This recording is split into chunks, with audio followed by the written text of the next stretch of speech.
Extrêmement intéressant.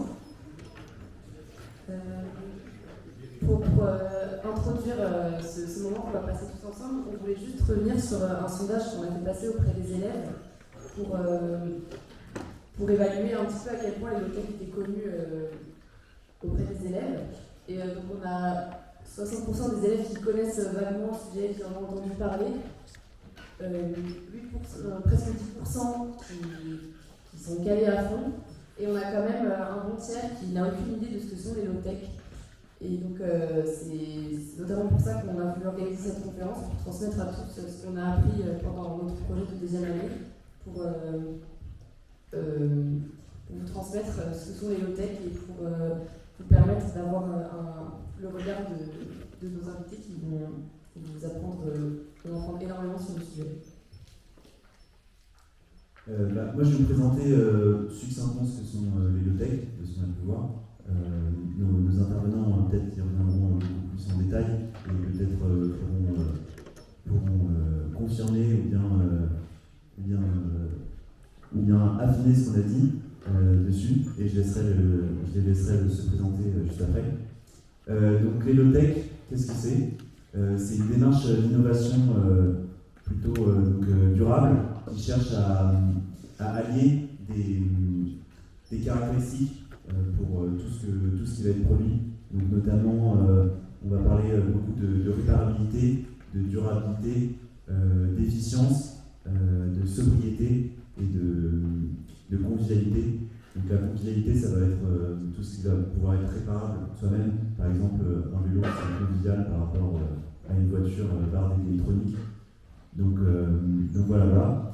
Et pour ça, il y a beaucoup de personnes qui parlent beaucoup de la low-tech en France, notamment le ponte de la low-tech, c'est Philippe Lewis, mais il y a aussi d'autres personnes comme Corentin de Châtel-Perron qui en fait recherchent des solutions low-tech en voyageant dans le monde, parce que certains pays en voie de développement, en fait, comme ils ont moins de choses, ils cherchent des innovations avec moins de choses. Donc ils peuvent faire plus avec moins. C'est l'exemple notamment en Afrique. Il a pu trouver des solutions comme le frigo du désert, où en fait c'est deux marmites, enfin c'est deux pots en terre cuite. On met du sable entre les deux, et en fait le pot à l'intérieur va être plus frais par un échange thermodynamique, donc ça ne demande pas d'énergie. Et pareil à Cuba, où en fait on voit que là-bas c'est une nation low-tech parce qu'ils font beaucoup de réparations, parce qu'à cause de l'embargo ils ne peuvent pas importer de choses, donc en fait ils sont obligés de se débrouiller tout seuls et de beaucoup réparer tout ce qu'ils ont. Donc voilà, donc c'est un exemple qu'il faudrait peut-être suivre dans nos modèles occidentaux pour s'améliorer. Donc à présent, je vais laisser nos différents intervenants se présenter, et on va d'abord avoir une intervention de M. Tiberi, puis ensuite de M. Poisson-Quinton, et enfin Madame et M. Drigel vont nous présenter leur entreprise et comment est-ce qu'ils veulent mettre en place la low-tech dans cette entreprise. Donc voilà, je vous laisse prendre la parole.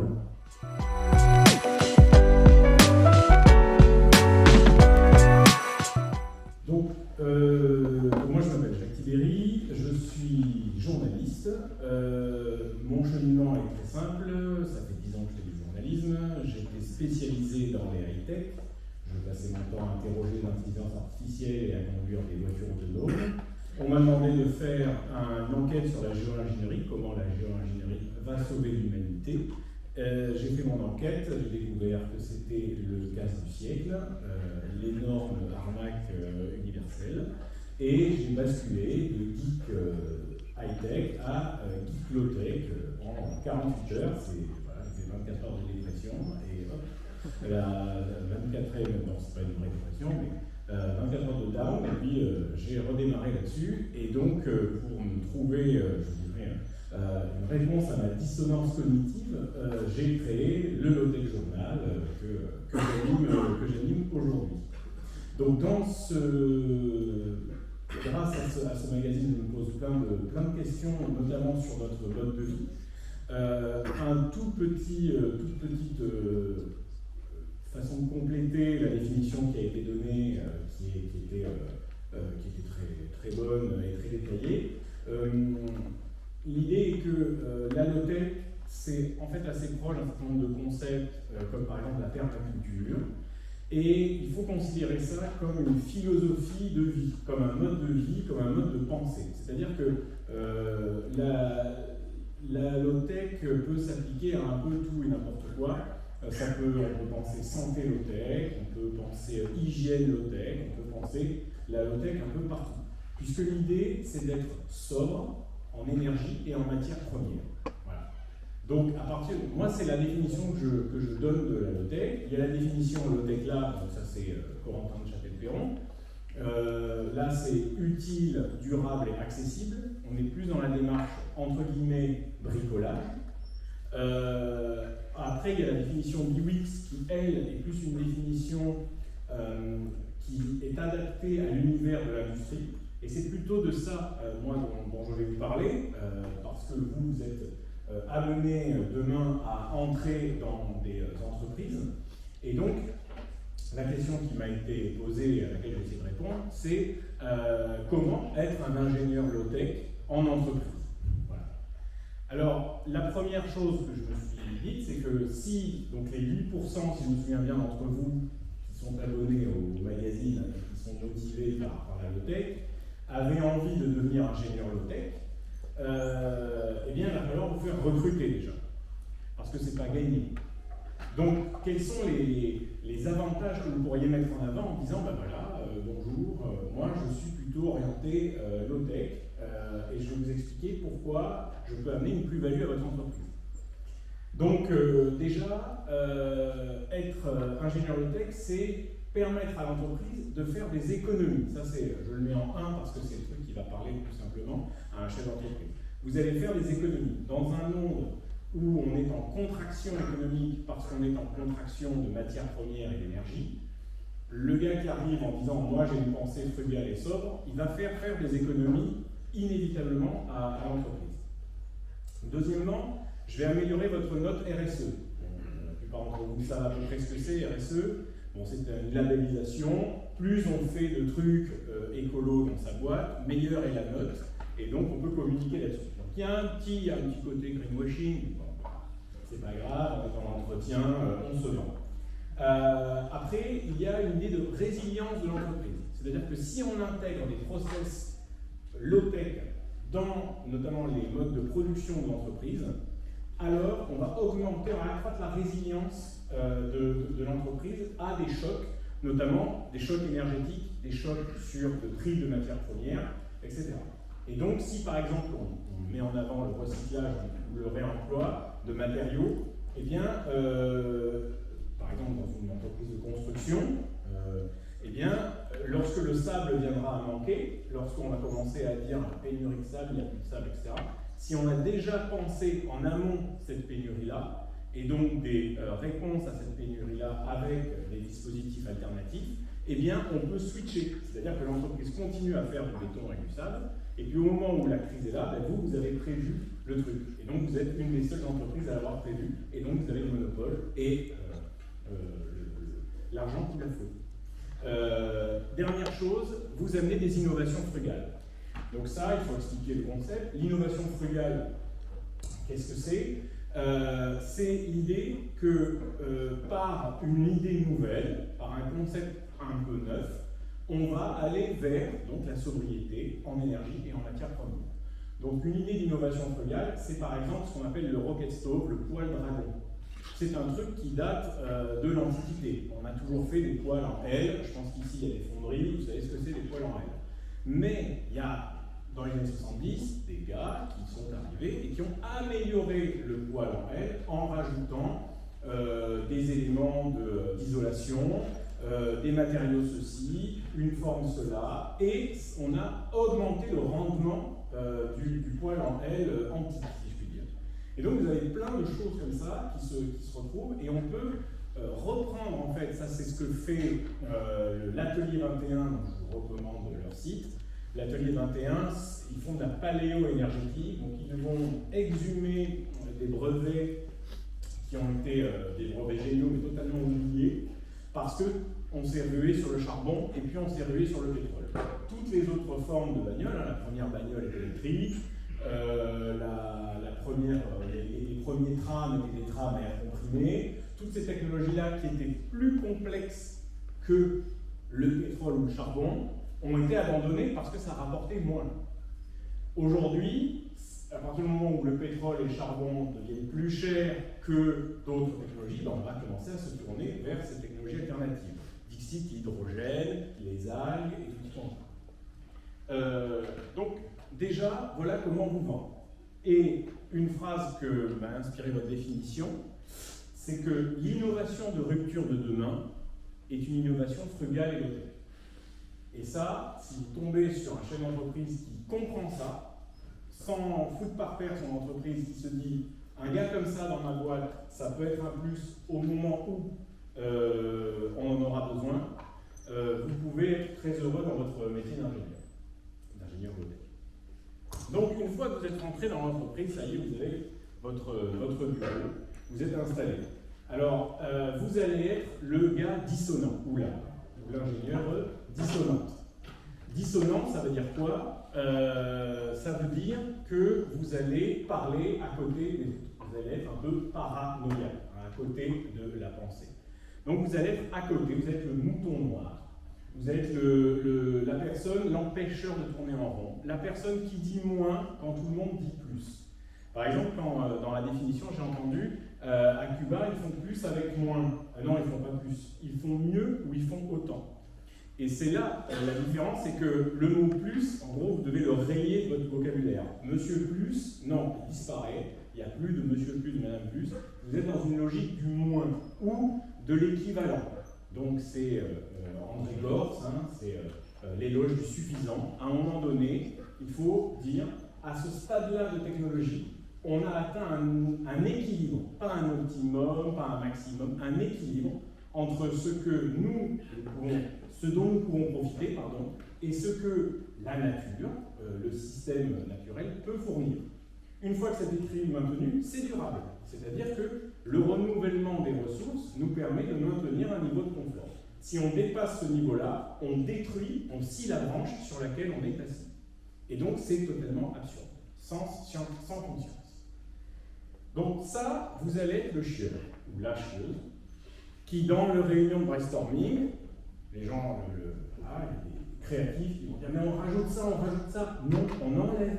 Non, on enlève. On prend le produit comme un oignon et on enlève les peaux. Et on enlève les peaux jusqu'à arriver à quelque chose de minimaliste. Et ensuite, c'est à l'entreprise d'arriver à trouver un équilibre entre ce que vous proposez vous et ce que proposent les autres. Mais au moins, vous allez avoir un rôle de frein. Donc il faut avoir quand même un mental d'acier. Il faut être sûr de soi. Alors ensuite, vous allez intervenir au niveau de la conception, de la production et de la vie dans l'entreprise. Alors au niveau de la conception, là, j'utilise la machine. C'est là, bienvenue. Alors, je sais, ayant des étudiants, que vous allez uniquement regarder le truc, donc ne regardez pas encore, c'est une illustration, j'aurais dû le mettre plus tard. Donc, au niveau de la conception, première chose, c'est interroger les besoins. Vous êtes dans une réunion, il faut créer un nouveau produit, là, il faut profiter de cette tendance, il faut créer. Le besoin est-il réel? Mon produit a-t-il une utilité? Sinon, ce n'est qu'une brique en plus que j'ajoute à d'autres briques complètement inutiles, et je vais devoir manipuler l'esprit des gens pour qu'ils consomment mon produit, parce qu'ils n'ont aucune raison de le consommer sinon. Pourquoi s'acheter une montre hyper luxe à 10 000, alors qu'on peut avoir une montre qui donne la même heure à 10 €. Ben, ça s'appelle le marketing. Donc, le gars du marketing ne va pas vous aimer. Donc, vous êtes dans le monsieur ou la madame discernement technologique. Arrêtez la surenchère, on se calme, on peut créer des produits qui soient véritablement utiles et qui vont durer longtemps en tant que produit, pas juste l'objet, mais en tant que concept, si je puis dire. Ensuite, vous allez contre l'obsolescence programmée.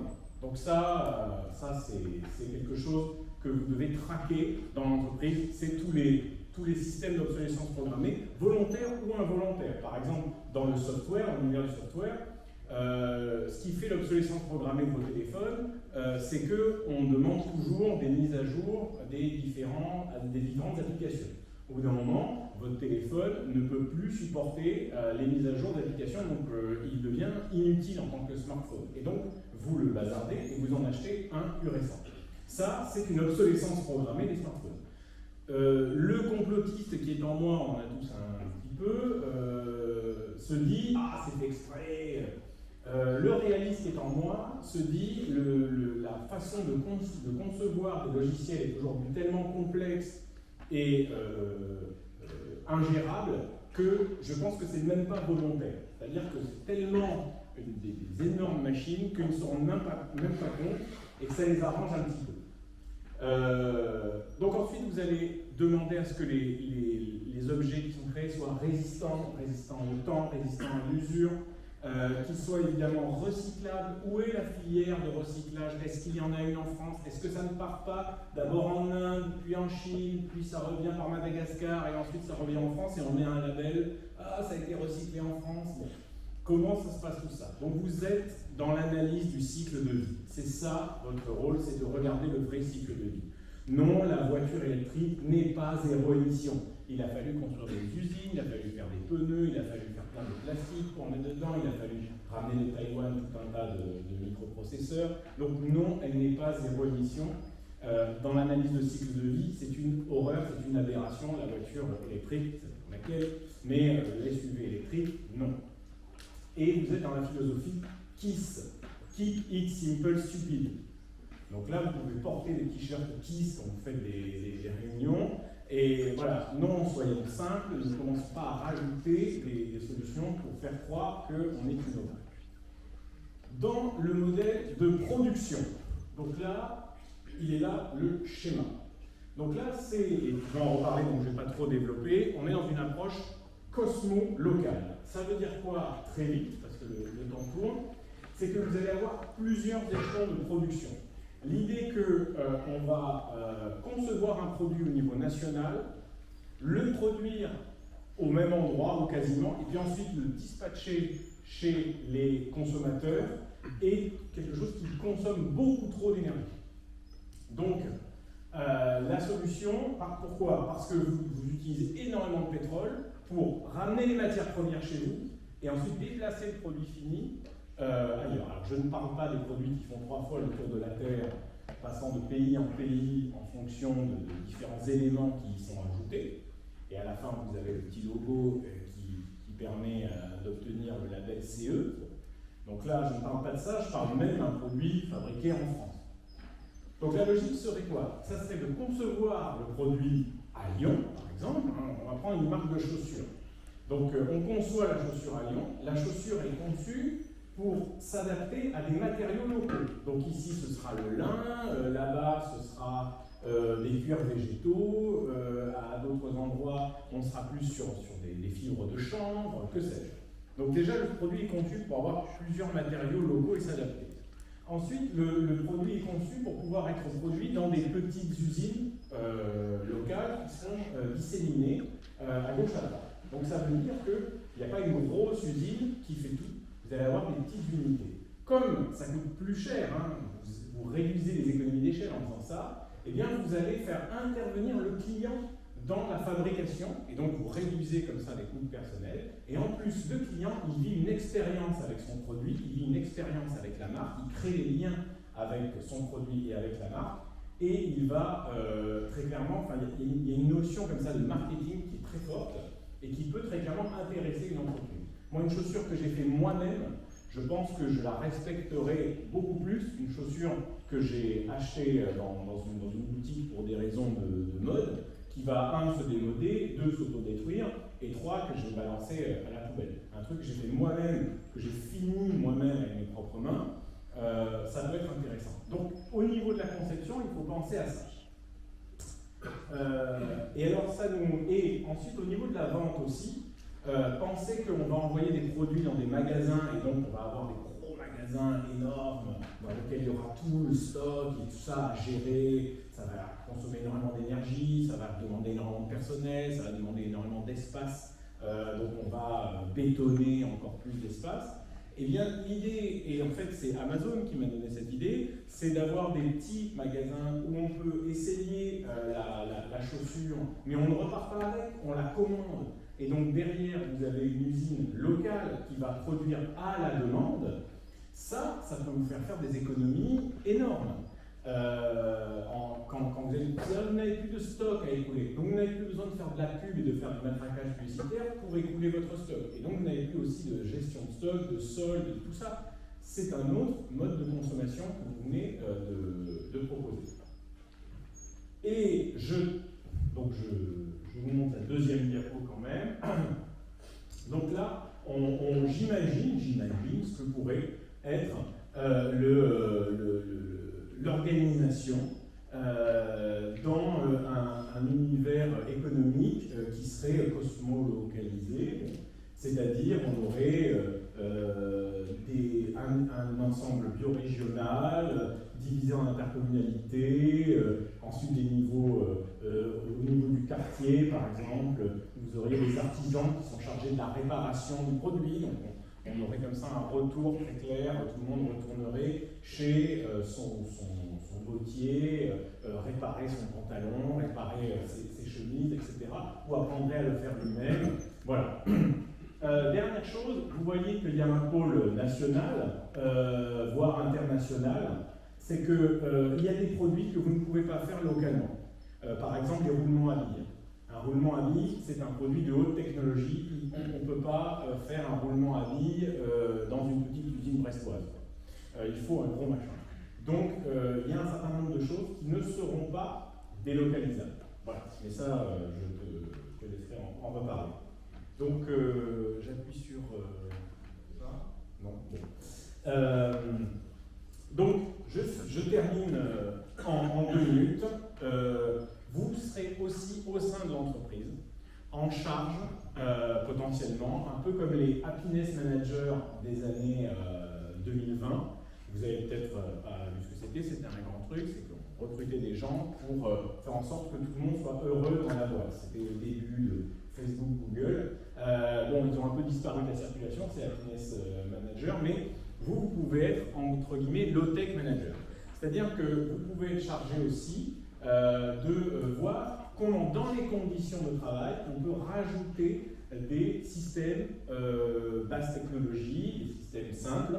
Par exemple, en cas de canicule, comment est-ce qu'on fait en sorte que le bâtiment là, dans lequel on est ne doit pas être climatisé à fond, et comment trouver des solutions. Donc, on va peindre le toit en blanc, on va rajouter ici une isolation, on va changer les fenêtres, etc. Donc vous pouvez avoir ces réflexions-là. Qu'est-ce qui se passe en cas de coupure de courant? Est-ce que vos systèmes informatiques sont résilients? Est-ce que le site peut tenir? Est-ce que vous avez des backups? Mais aussi, est-ce que le poids du site en lui-même, du site de l'école, du site de l'entreprise, est suffisamment léger pour être ergonomique et pour ne pas poser de problème si demain vous avez en fait une petite baisse du niveau de qualité des réseaux. Et ça peut permettre à l'entreprise de ne pas perdre des clients, surtout si vous vendez des choses en ligne. Sobriété énergétique, l'hiver, on se jette dans les bureaux. Comment faire en sorte qu'on puisse continuer à travailler, même si l'entrepôt, même si les bureaux, les open space ne sont chauffés qu'à 16 degrés. Vous avez le système du Kokatsu japonais, et donc ça vous pouvez peut-être décliner, imaginez une déclinaison adaptée du Kokatsu, tout le monde vient avec son plaid, on s'adapte.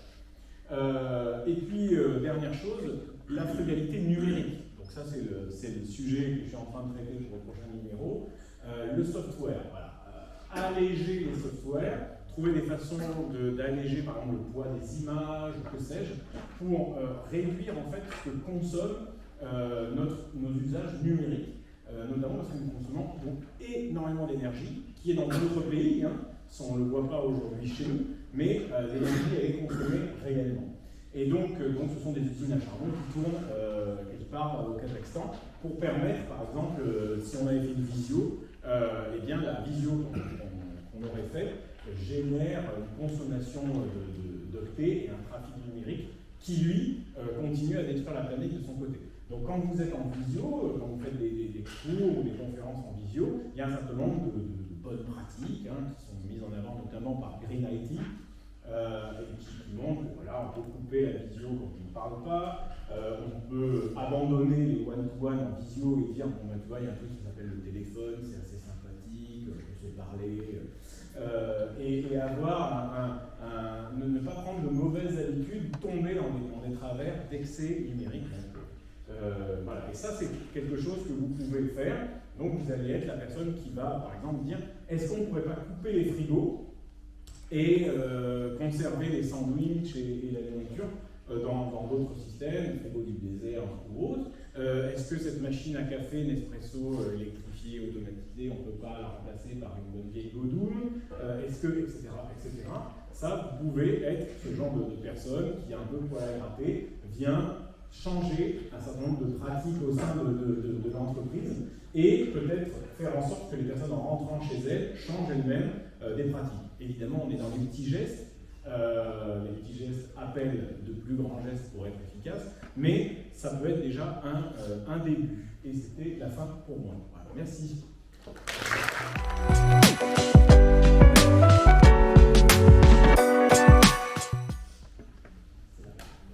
Enchanté. Déjà, merci beaucoup aux étudiants, aux professeurs qui ont permis ce temps-là. Et ma dépression, moi je suis ici à cause ou grâce au budget, je vais vous dire après. Moi je viens de Bretagne. Alors je ne suis pas journaliste, moi j'ai fait une école d'ingénieur, mais agronome, donc rien à voir avec tout ce que vous pouvez voir ici. Et je suis arrivé dans le secteur des biocomposites, 2010 tout à gauche. Clairement c'est un milieu qui n'existait pas du tout dans l'école d'agro, on n'avait jamais parlé d'agromatériaux. J'ai vu qu'ici on en parle un peu. Tout ça pour dire que ce que vous voyez aujourd'hui, dans 10 ans ça peut être une norme, mais en tout cas on a un delta de solutions techniques qui est incroyable. Donc, en 2010 on travaille à Cidelin, on fait un surf, on fait un paddle, 2013 on fait un petit trimaran, le premier bateau 100% lin au monde, ça on était assez fiers en Bretagne. Mais bon, ça met du temps et il nous faut 9 ans pour arriver à un plus gros bébé. C'est le bateau de mon poste, de Roland Jorin, qui est mon patron, qui a gagné la route du Rhum, enfin quasi gagné la route du Rhum avec. Et pareil, un bateau qui intègre 50% en lin. Donc côté industrialisation, on a un peu d'expertise sur des sujets qui sont techniques et à haute valeur environnementale. Mais comment j'en suis venu à la tech? J'ai eu la chance de monter cette option à Centralement, donc chez vos concurrents. L'option ingénierie de la tech, ça a été beaucoup de batailles, 2 ans de bataille pour convaincre la direction et après convaincre les différentes strates qui arrachent de l'école pour amener à ça. On n'a eu que 6 étudiants cette année, tant mieux parce qu'on a fait pas mal d'erreurs que vous partagerez après. Mais par contre, la promo de l'an prochain est pleine, on croule sous les demandes, parce que du coup toutes les centrales peuvent candidater. Et surtout, on a eu beaucoup de sollicitations des industriels sur cette structure-là, donc j'espère qu'ici, la même dynamique va émerger. Et je vais vous partager un peu notre cheminement pour arriver à créer cette option. Donc moi, je travaille donc maintenant chez Explore, j'ai arrêté les biomatériaux, j'ai laissé ça à des ingénieurs, on va dire mécaniciens qui sont des matériaux. Moi c'était pas tout mon truc. Et on a monté un incubateur d'exploration, et on a eu la chance d'avoir Corentin, en fait, dans les années 2012, qui travaillait sur des fibres, type de jus de Bangladesh, qu'on a voir. Et qui là-bas, par contre, découvre l'innovation sous contrainte, l'innovation frugale, jugale, comme ça m'invite. Et c'est à ce moment-là, en 2013, il dit l'avenir est à la low-tech. Et donc, il monte son expédition dans notre des mers, que nous, on a accueilli à Concarneau dans notre base. Et donc, voilà, ça fait depuis. C'est bon, il est rentré quand même au printemps dernier. Et donc, ça fait depuis 2014 qu'on parle de low-tech à Concarneau. Donc, au même moment où BioX sortait son premier livre. Sachant que nous, on n'est pas trop dans la théorie, on était plutôt dans l'essai-erreur en faire avec toute l'équipe. D'autres ingénieurs qui étaient avec lui se disent c'est cool ce tour du monde, mais peut-être qu'en France, on a aussi une approche frugale à explorer.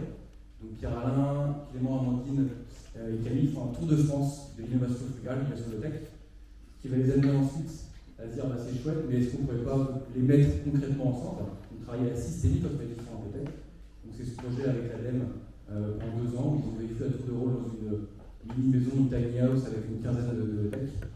Et l'étape qui est creusée en ce moment, c'est plus est-ce que les low-tech peuvent être intégrés à l'échelle d'un territoire? Donc plein d'entreprises, des collectivités, des écoles, un hôpital qui se questionnent sur la low-tech et voir est-ce qu'ensemble on arrive à l'intégrer dans nos pratiques pour voir quel impact ça a sur la sobriété territoriale. Donc voilà, là, en 7-8 ans, on a un peu notre expertise, donc on ne l'a pas théorisé, globalement on l'a appris en faisant, avec pas mal d'erreurs. Donc c'est ce qu'on essaie aussi de partager avec différents forums. Et notamment notre option, comme je vous disais, très longue à monter, très dure à monter, parce que on est dans des univers, vous voyez ici, je pense très marqué par la high-tech. On a un héritage qui est assez intéressant. Et quand on amène du questionnement, du discernement technique, et bien quelque part on passe un peu pour les vilains petits canards, alors qu'on n'est pas anti-technique. Il ne faut pas confondre la low-tech avec l'anti-technique, ça n'a rien à voir. Donc, plus on pousse le sujet, plus on voit que la low-tech, une démarche low-tech de réflexion, et ben ça va amener justement une maîtrise encore plus fine des sciences et des techniques. C'est quelque chose qu'on a intégré maintenant. Et parfois la low-tech passe pour du bricolage. Ça c'est un héritage de Corentin. Désolé si tu m'écoutes. Et du coup on travaille maintenant à amener la démarche low-tech montre qu'on doit s'outiller encore plus d'un point de vue scientifique mais aussi technique. C'est un travail de comme tu disais Jacques, la définition de la low-tech est quelque chose de très mouvant. Elle est en train de se stabiliser avec pas mal de recherches académiques qui émergent. Donc on a ce qui était bien avec le Tech Lab, c'était tout à gauche, là c'est assez simple, on va prendre 3 mots, on va les mettre à la tech. Bon après, Guy, c'est un peu plus approfondir ses réflexions, et ensuite on a les Mines Saint-Etienne qui bossent là-dessus, différents chercheurs qui travaillent sur ce sujet. Donc la low-tech n'est pas, on va dire, une norme finalisée, aboutie. On a encore une réflexion, une démarche, et elle est enrichie plutôt par toutes les expérimentations qui se passent à l'échelle individuelle, collective, et aussi politique. Il y a un travail de fond. Donc c'est normal si c'est pas clair et que les gens disent on ne sait pas ce que c'est. Nous on commence à savoir un peu plus, mais ça prend beaucoup de temps avant d'arriver à un travail là-dessus. Ne vous inquiétez pas, ça avance. On est sur un projet européen LT for Sustain avec 5 universités d'Europe pour aussi comprendre, améliorer. C'est très franco-français la low-tech, très franco-français.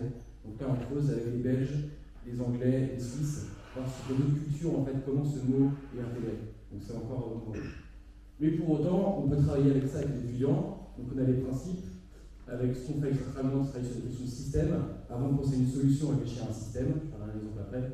Et ensuite, on a tout le bagage classique des ingénieurs et de conception, les bilans carbone, les ACV, tout ça, on l'intègre en fait dans la réflexion, qui permet de faire des discernements techniques. Et un exemple sur un système, on parle vraiment sur une chaîne de valeur. Si je veux travailler sur une solution liée à l'alimentation, on va dire un rocket stove pour stériliser des bocaux, pour garder mon taux des plats. Si je fais ça, ok, je suis top au niveau de la CV, j'ai le peu de matériaux, peu d'énergie, mais si je prends des tomates qui viennent d'Almeria, cultivées par des migrants de Montpellier, j'ai un petit problème dans ma réflexion en fait. Ou pareil, si je prends du cochon qui vient de l'eau dans l'élevage intensif, je peux avoir fait un repas que j'ai stérilisé de manière low-tech, c'est complètement con. Donc ce qu'on amène aussi, c'est une réflexion un peu systémique dans le travail des étudiants, pour les amener à sortir juste de leur cadre de pensée qui est on vous a mis un cahier des charges, allez-y, on leur demande de réouvrir un peu avant de réfléchir à la solution. Donc, comment on fait sur le cas du WeExport, on a parle de scope. Scope bleu, c'est sur le plateau de Roland Jourdain, on va leur demander de trouver des systèmes low-tech sur le numérique, l'alimentation, l'énergie, on va essayer la mobilité. Le vert, c'est ce qu'on appelle le deuxième scope, ça va être le lieu auquel est rattaché le bateau. Parce que le bateau, c'est complètement hors sol comme sujet, c'était intéressant de faire plein d'erreurs avec Centralement. Et du coup, maintenant, on rattache aussi des sujets plus concrets. Donc, on a un bâtiment et donc, qui est associé au bateau. Et dans ce bâtiment-là, quelles low-tech sont intéressantes en termes notamment de cuisine, de stockage. Et le dernier en jaune, c'est le territoire. Désolé, on peut après ça passer au PDF. Et concrètement, on a travaillé sur tous ces systèmes de scope du bateau, le périmètre du bateau, la récupération, les repas, l'hydroponie, des batteries de seconde vie issues de Powerpack, différents systèmes. On travaille sur un ordi open source en Raspberry qui intègre une plateforme de MOOC, etc. Donc ça, c'est des choses qui vont creuser. Et là, maintenant, on s'intéresse plus, ça c'était assez simple, on va dire, sur le bateau. En rouge, ce qu'on n'a pas encore réussi à faire avec les étudiants. Des questions plus pointues, notamment la partie chauffage de l'eau. Et là, maintenant, on travaille sur Scope 2, donc c'est plutôt à l'échelle de la base du bâtiment dans lequel le bateau est associé. Donc là, on travaille sur énormément de sujets, les matériaux sourcés, la question de la mobilité, toujours pareil, la question du numérique dont tu parlais. Et le Scope 3 qu'on n'a pas encore abordé, c'est le territoire qui permet de amener en fait tous ces éléments, toutes ces techniques, comment le territoire peut les fournir par des exemples d'usines distribuées ou autres dont tu parlais là, sur lesquels on se pose des questions. Donc voilà globalement ce qu'on travaille. La CV, ça on s'en fiche, vous connaissez, c'est nos différentes choses. Ceux qui veulent aller voir tout est documenté et partagé. Pour la première année cobaye qu'on a fait à Nantes, donc vous avez le texte central et vous tombez là-dessus. Il y a tous leurs rapports, toutes les différentes choses qui ont été produites. Des exemples plus concrets, donc ça c'est un boulanger en Normandie qui veut faire du pain et du soleil. Il s'est peut-être trompé de département, le gars, mais bon, il y arrive.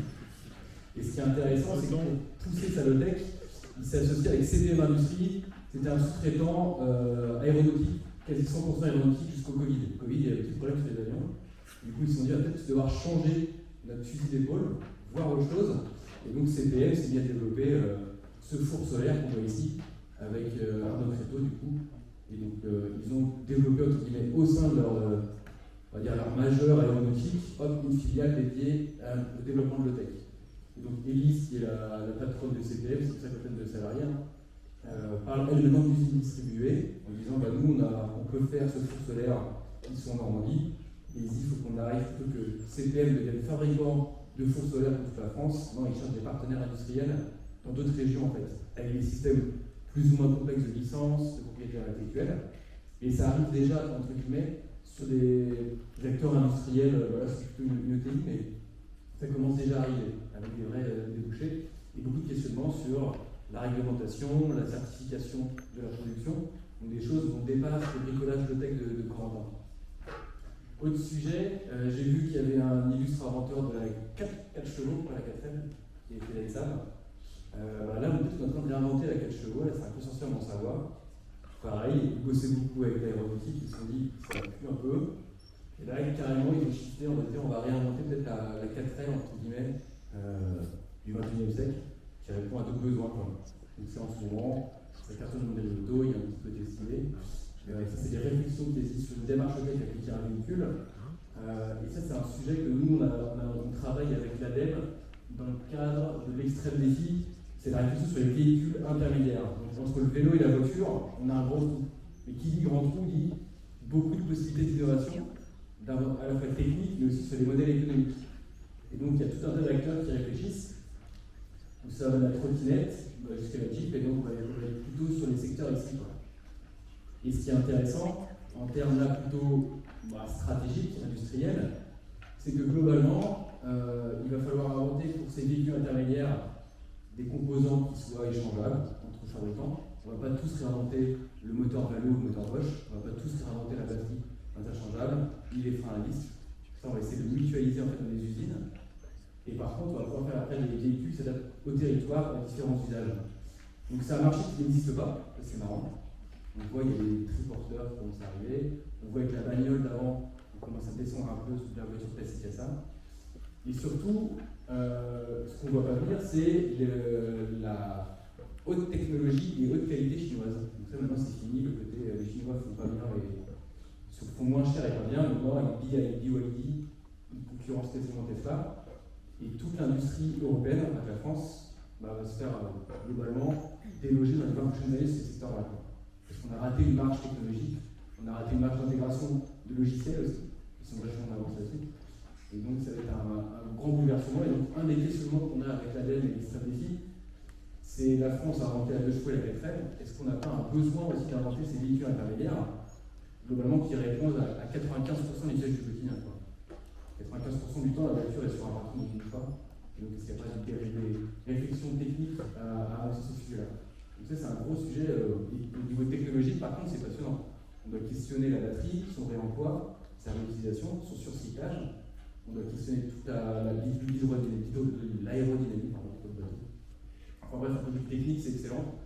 Et il y a encore des ouvertures là-dessus, donc si les ça de se lancer là-dessus, C'est un projet qui dure jusqu'en 2026 avec l'ADEME, sur des composantes vraiment pointues, et qui s'inspire vraiment de la démarche tech. On a vraiment des besoins cruciaux. Un autre exemple avec AISE, dont on parlait rapidement, Jacques, avec un modèle intéressant sur l'habitat. Ils font des poêles bouilleurs pour à la fois pour chauffer la maison, mais aussi chauffer l'eau.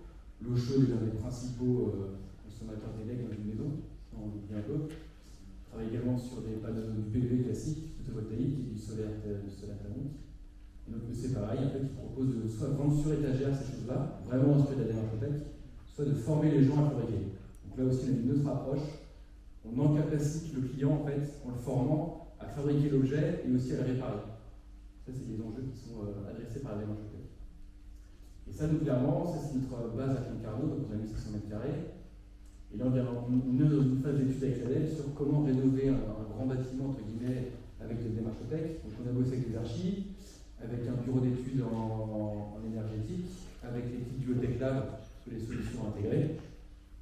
Et rapidement, des choses qui ont été creusées en avant-projet, c'est des capteurs à air chaud, plein air en hiver, on chauffe une grande surface, 60 mètres carrés, du coup on peut envoyer vraiment de la chaleur dans le bâtiment au moment où il est utilisé, pour assurer qu'il ne fait pas tous les jours en Bretagne, donc on a deux sources de chaleur.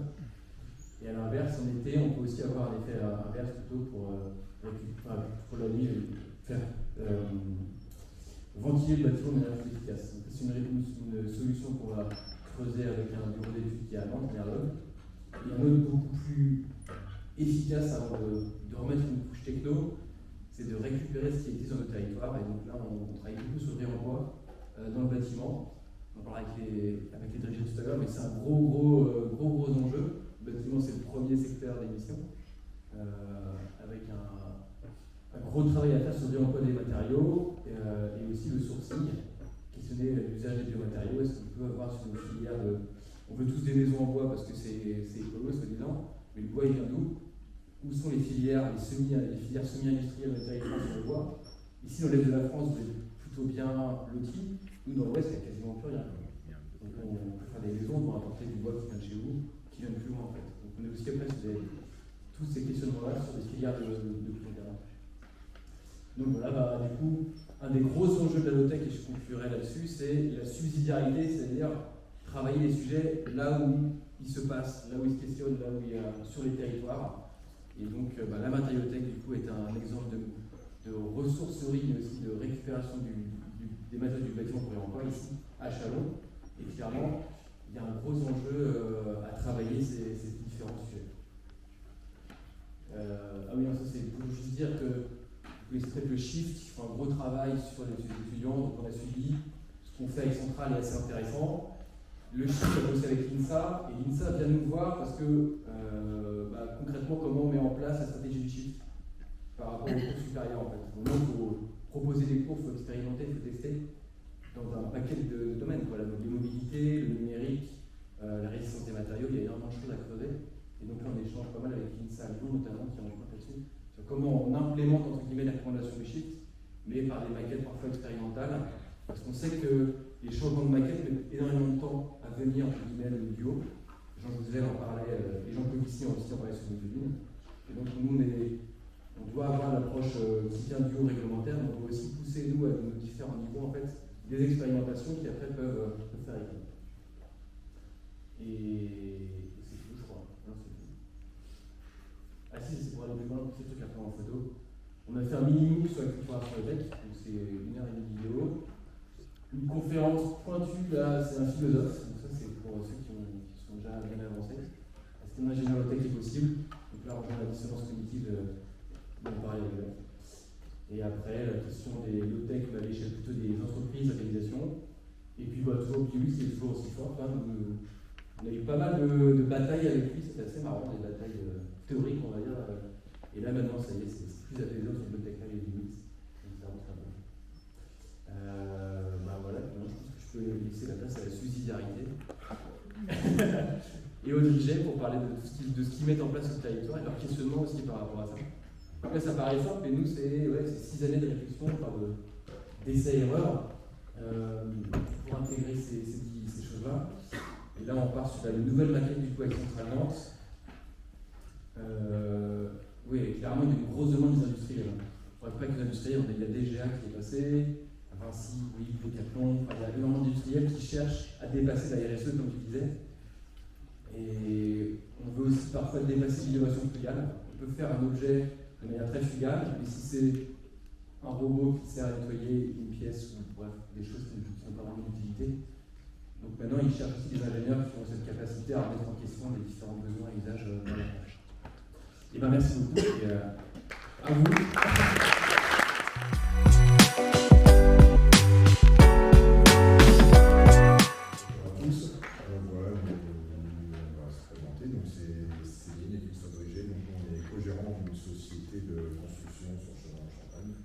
Spécialisé dans la charpente, la couverture et un peu de plomberie chauffage.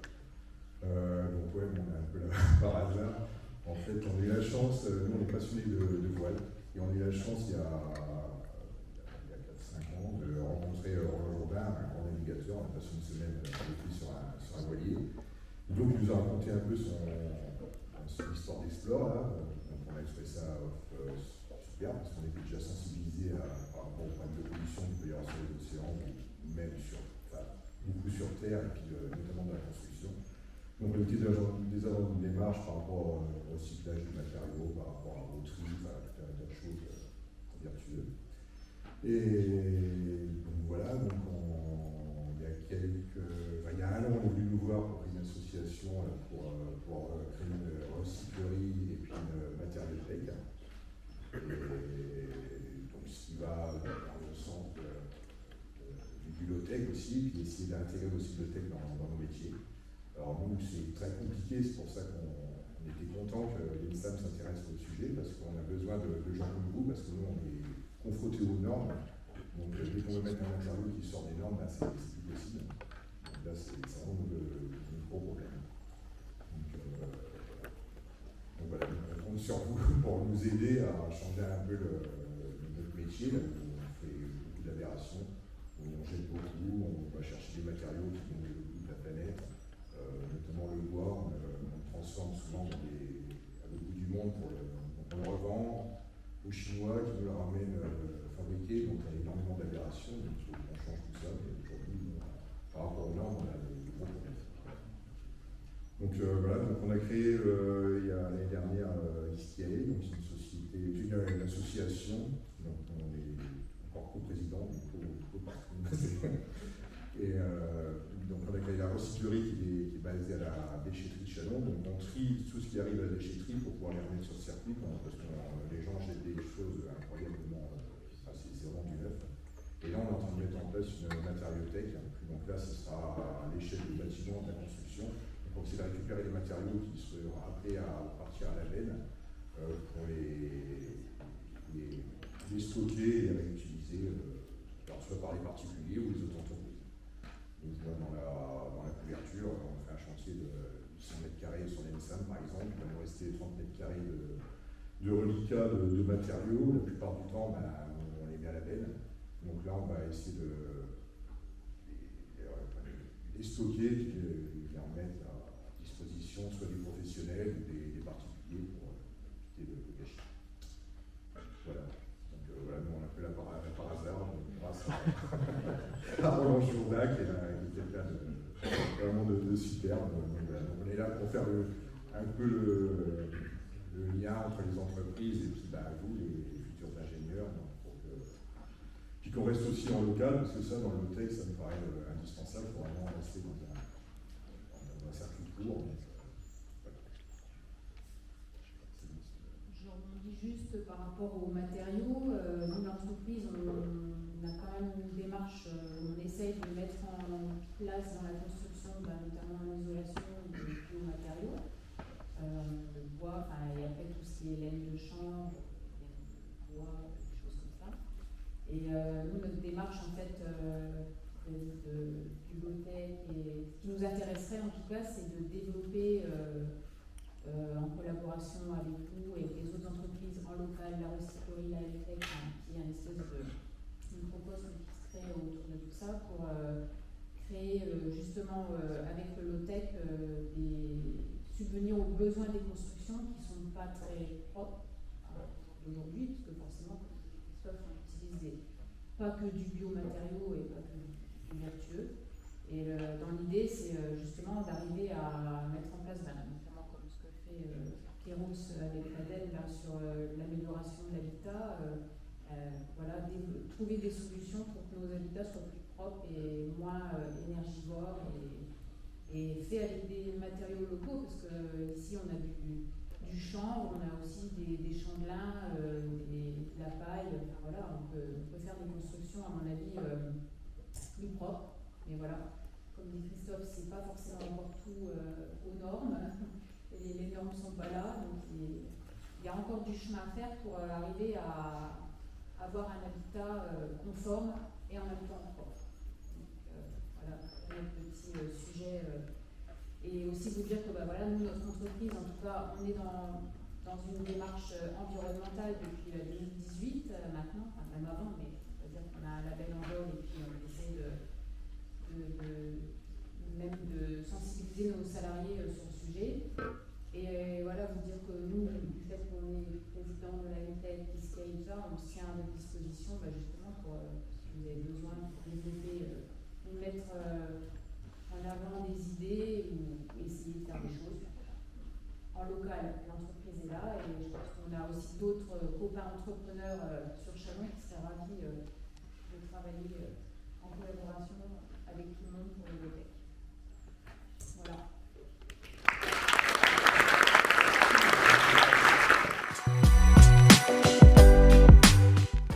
Moi j'ai une première question.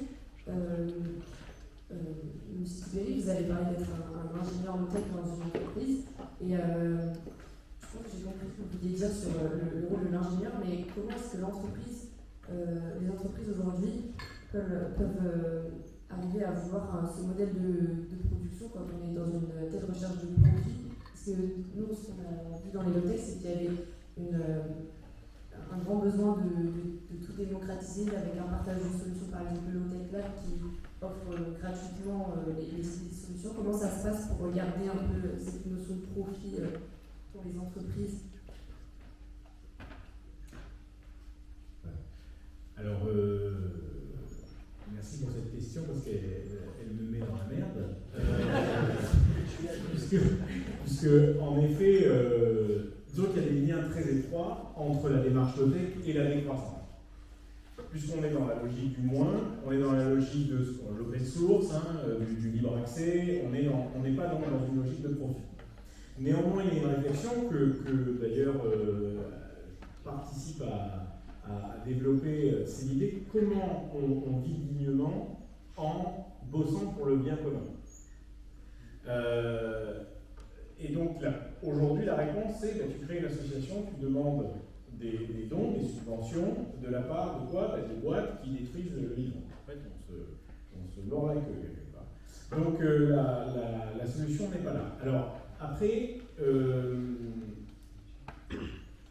un ingénieur low-tech, ça peut aller créer sa propre boîte avec ses propres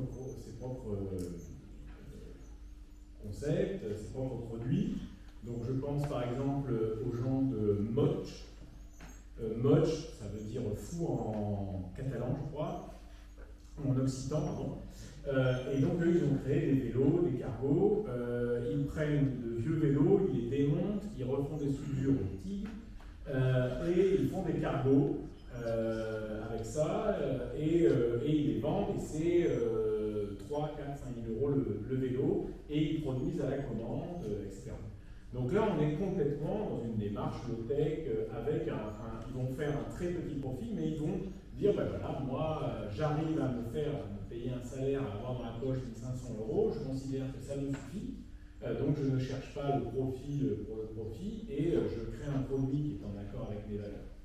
Quand on arrive dans une boîte, qui est donc une grosse machine, et qui, elle, a besoin de continuer en croissance parce qu'elle a des dettes, et qu'elle doit rembourser ses dettes, et donc qu'elle est dans un cycle où elle est obligée de générer la croissance pour pouvoir récupérer derrière des investisseurs et des prêts pour ses produits, pour ses projets, on est obligé d'être dans la démarche croissantiste. Néanmoins, si vous êtes minoritaire,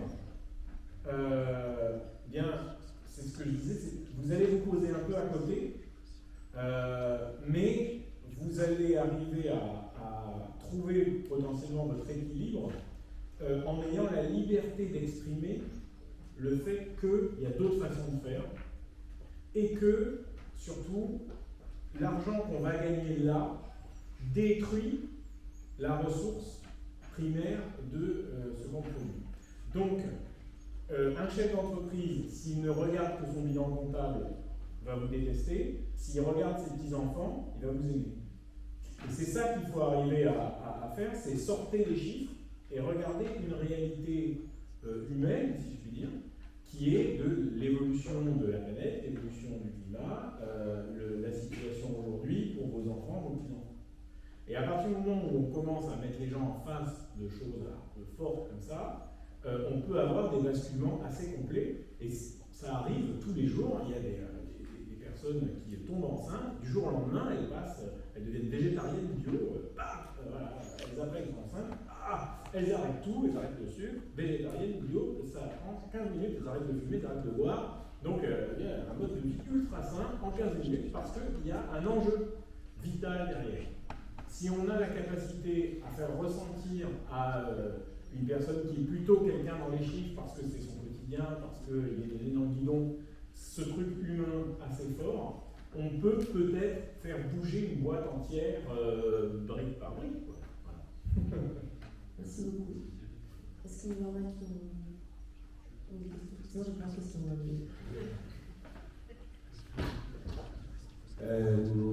Déjà, je voulais rebondir un peu sur votre explication, parce que je la trouve très intéressante, mais j'ai l'impression que ce que vous dites, c'est que on va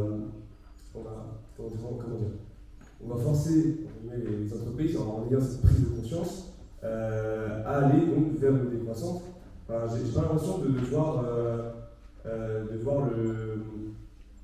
quand même le profit économique, parce que c'est toujours ce qui intéresse les entreprises, malgré tout, dans la solution tech. Certes, il va y avoir, d'un point de vue éthique, de valeur,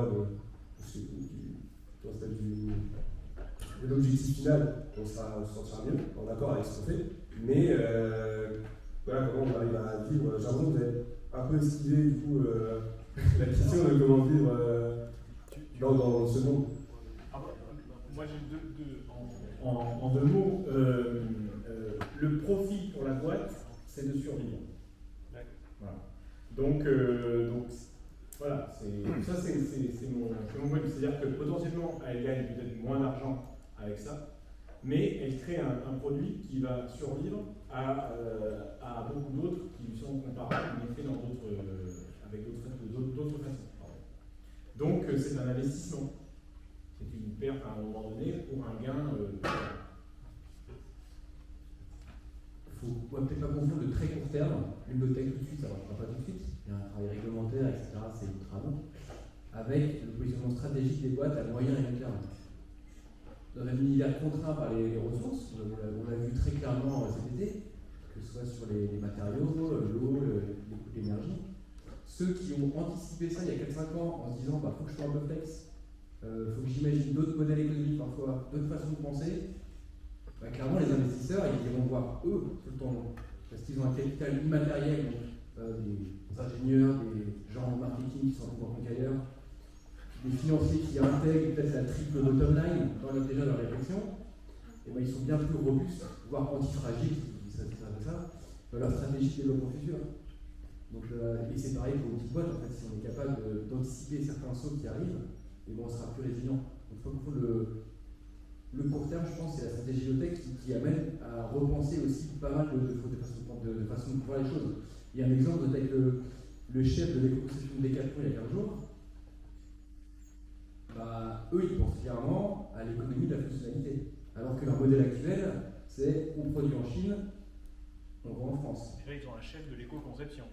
Ils ont un chef de l'éco-conception, ouais. Parce que c'est beaucoup d'ingé à Decathlon et du coup, ils sont fans d'ACV, d'optimisation des matériaux, des process. Mais déjà, eux, ils pensent à ça. Et en fait, lui, il est en dissonance parce qu'il se dit ma prochaine cohérence, elle sera dans l'économie de la fonctionnalité. Je ne vends pas un vélo, je vends un abonnement à l'accès à un vélo pour moi, ma famille.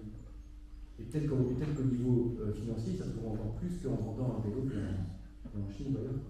Donc sur la question de vendre la low-tech, il faut vraiment s'ouvrir les chakras sur le temps long, les modèles économiques, et sachant qu'on a quelque chose qui est très très dur, c'est la réglementation.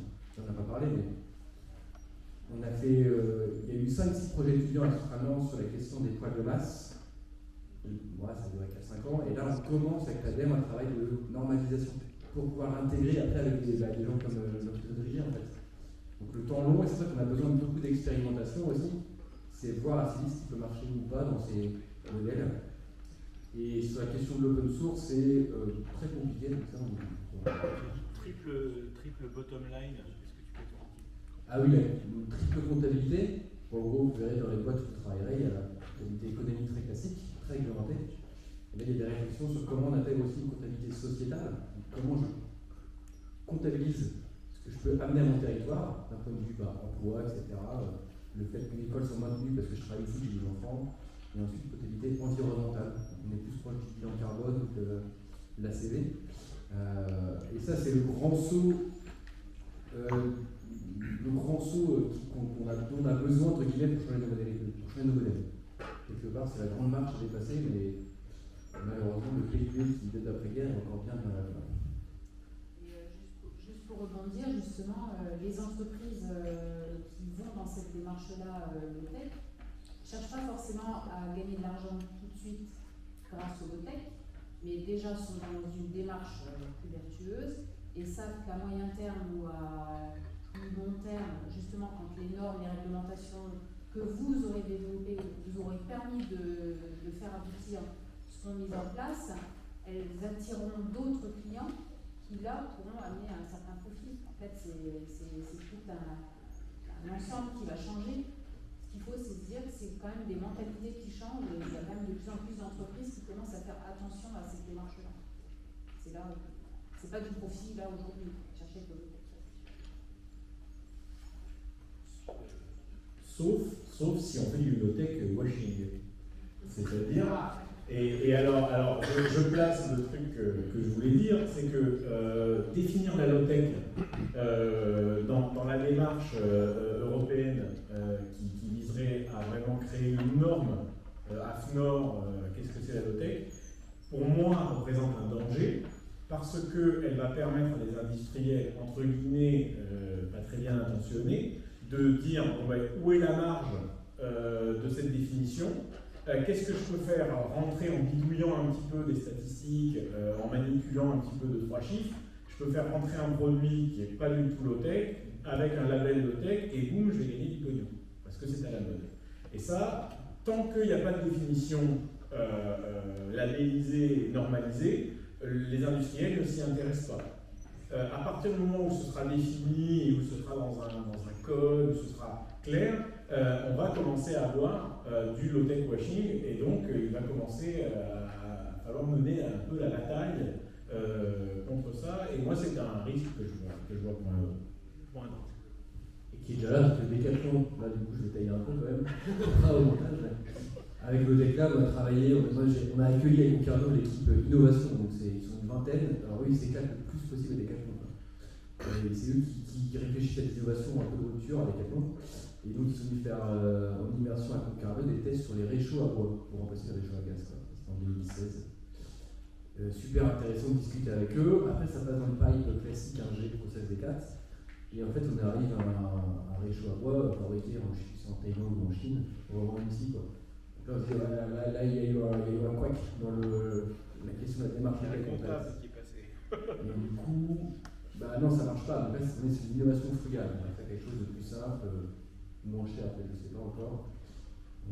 Ça, c'est une innovation frugale, c'est pas de la démarche tech. La démarche tech aurait demandé d'aller plus loin en se disant, ok, c'est quoi les usines distribuées quasiment en France, territoriales, qui peuvent le faire? Où est-ce que je produis à limite un stock quelque part et qui me sert sur l'économie de fonctionnalité pendant très longtemps? Du coup, l'ingénierie technique, elle est simple, parfois. Après, c'est plus l'ingénierie financière associée. Et l'ingénierie de coopération aussi. Parce que faire de l'économie de fonctionnalité, c'est vraiment très, très complexe d'un point de vue humain et technique. Je prends ton exemple du réchaud à bois.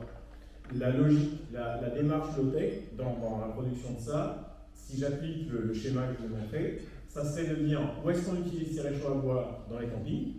Donc on va proposer à des campings de créer une sorte de mini-hangar. Ils font des ateliers, je crée mon réchaud à bois, avec des animateurs venus de chez Decathlon qui viendront gérer les ateliers avec les matériaux. C'est eux qui créent leur propre réchaud à bois, mais avec une base, une sorte de kit qui est fabriqué localement, voilà, en mode Fab Lab, et puis ils repartent avec le réchaud à bois. Donc ça fait on est directement là où on en a besoin. 2, ça crée une petite animation pour le camping, un moment d'expérience. 3, les gens repartent avec un produit. Et 4, il y en a 2-3 qui sont produits qui restent au camping pour être loués aux gens qui n'ont pas envie d'en créer. Là, c'est un process low-tech. Voilà. Et donc s'il y avait un ingénieur low-tech ou un gars comme moi dans la salle de réunion quand Decathlon a dit « Bon, bah donc on va balancer le truc à Taïwan et machin », j'aurais dit non, on peut faire ça, et en plus on peut communiquer là-dessus, et en plus il y a des gars avec des polos Decathlon qui se baladent dans les campings, et ça nous fait de la pub gratuite. Et on t'aurait viré. Et on aurait... Mais non, on aurait menti. Autre question.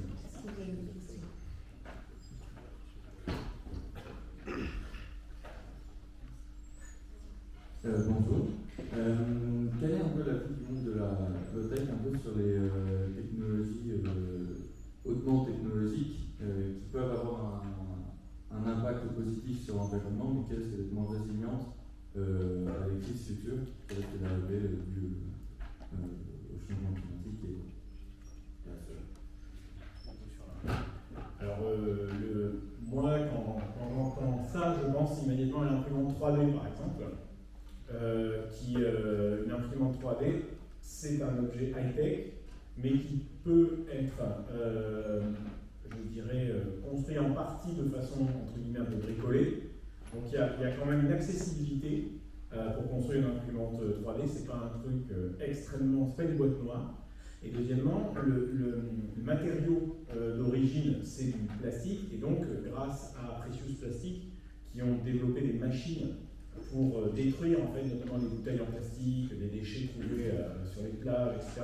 On arrive à recomposer avec des paillettes de plastique de quoi faire couler dans l'imprimante, et donc de quoi construire notamment des éléments qui permettent de réparer une machine. Donc il faut voir, on est dans un système, donc on est dans une démarche globale sur un produit. Si bien sûr je mets à utiliser l'imprimante 3D pour faire des petits objets, je sais pas, des jouets abrutissants, pas abrutissants, des jouets idiots qu'on va vendre aux enfants, voilà, vendre aux gamins, tous les ans il y en a un nouveau qui sort. Et donc si on fait ça, évidemment ça n'a pas de sens. Si c'est pour réparer une machine, donc créer une petite pièce qui va permettre de réparer une machine et lui donner 3-4 ans de vie supplémentaire, là l'imprimante 3D elle a tout son sens, par exemple. Ouais, faut juste écouter du UX, quoi. Où est-ce que la high-tech fait sens, clairement sur la santé. Quiconque a été confronté à des problèmes de santé, on n'a pas envie de se passer du système de santé, quoi. Après, peut-être qu'on peut l'améliorer sur le côté de la prévention, sur le lien humain, donc ça je ne rentre pas dans le détail là-dessus. Pareil, on travaille, on développe avec Ifremer, une façon de marcher sur la mer, une caméra sous-marine, mais sur les composantes de l'open source. Je ne vais pas remettre en question le besoin du scientifique d'étudier les habitats sous-marins qu'on ne connaît pas, qu'on ne comprend pas, et les populations de poissons associés qu'on ne connaît pas, qu'on ne comprend pas. Et les algues. Et les algues, enfin, c'est tous les écosystèmes sous-marins. Donc je pourrais lui dire, bah, désolé, mais vu que tu as une caméra, c'est high-tech, donc je ne suis pas d'accord de ton projet, quoi. Non, on a besoin en termes de sciences d'avancer, de comprendre, parce que ça va assez vite les modifications des écosystèmes. Nous, sur les littoraux, c'est assez radical aussi. Par contre, dans ta façon d'observer pour comprendre ce changement, ouais, on peut développer une caméra sous-marine inspirée de la démarche OPEC. Donc on va se baser à fond sur l'open source hardware. On est sur du Raspberry, on est sur des batteries ion qu'on peut faire nous-mêmes en récupérant ceux du PowerPack sur un upgradant de notre système. Et on va travailler sur des plans ouverts. On a un GitHub, donc c'est un dossier dans lequel tout est partagé. Et on a une démarche d'innovation, mais en plus extrêmement rapide d'un point de vue purement business. Pourquoi les Chinois copient? C'est parce que c'est la meilleure façon d'innover rapidement. Quand on prend l'histoire de l'innovation chinoise, c'est passionnant, toute la question de la propriété intellectuelle là-bas. Et donc sur l'open source, en fait, on montre qu'on peut innover très rapidement. Par contre, contre, on est en bataille avec la direction de l'innovation Bitrenaire, parce qu'ils ne comprennent pas ce modèle-là. Ils ne comprennent pas l'open source, ils ne comprennent pas ce côté-là. Mais là, on a développé une mini caméra, enfin, la caméra avec les SADO. Là, on a développé juste une toute petite pour faire des pré-échantillonnages d'image. Les ingénieurs, ils vont développer en un mois. On va aller à la direction d'innovation, on va leur montrer, voilà ce qui est possible, entre guillemets, par des logiques d'innovation open source et d'open source hardware. Donc en fait, on est là plutôt pour augmenter les possibles avec la démarche tech, parce que les scientifiques ont besoin d'énormément d'outils différents, adaptables, modulables sur leur protocole. Et donc on montre qu'en fait, en s'inspirant de la démarche tech, par le réemploi, alors en plus dans un Fab Lab, ce projet-là, c'est une intelligence collaborative. Il y a des galères c'est plutôt le côté humain parfois, il y a des fritages avec les bénévoles. Mais côté technique, c'est passionnant de montrer que ça avance et ça peut avancer vite et ça répond surtout pertinemment à un besoin de scientifique. Tu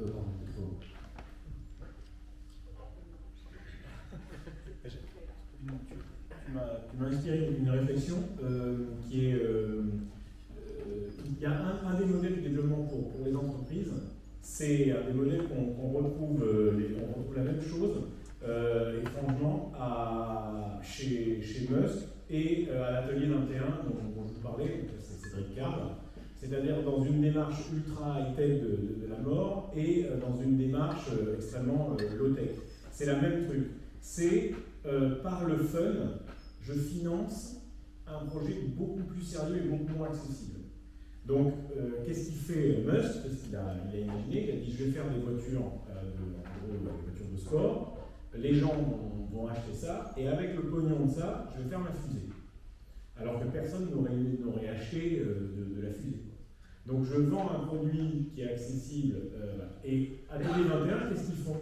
Eh bien, ils ont ce qui s'appelle le Solar Sound System, qui est un dispositif qui permet d'organiser des soirées, donc de faire du son, mais soit il y a un vélo qui va avec une génératrice faire de l'électricité, soit on a des vélos solaires. Donc, par la fête, ils financent la recherche.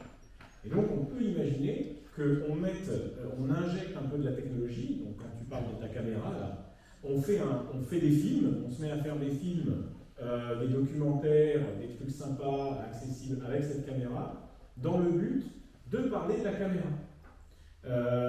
Et de parler de la caméra avec une démarche de conception et de production de cette caméra qui est, elle, relativement low-tech, cosmoloca, etc. Donc on peut mettre la high-tech au service aussi d'une démarche beaucoup plus écolo. Le tout est de maintenir la high-tech dans sa boîte, quoi, de ne pas ouvrir la boîte de Pandore et de partir dans le système dans lequel on est actuellement.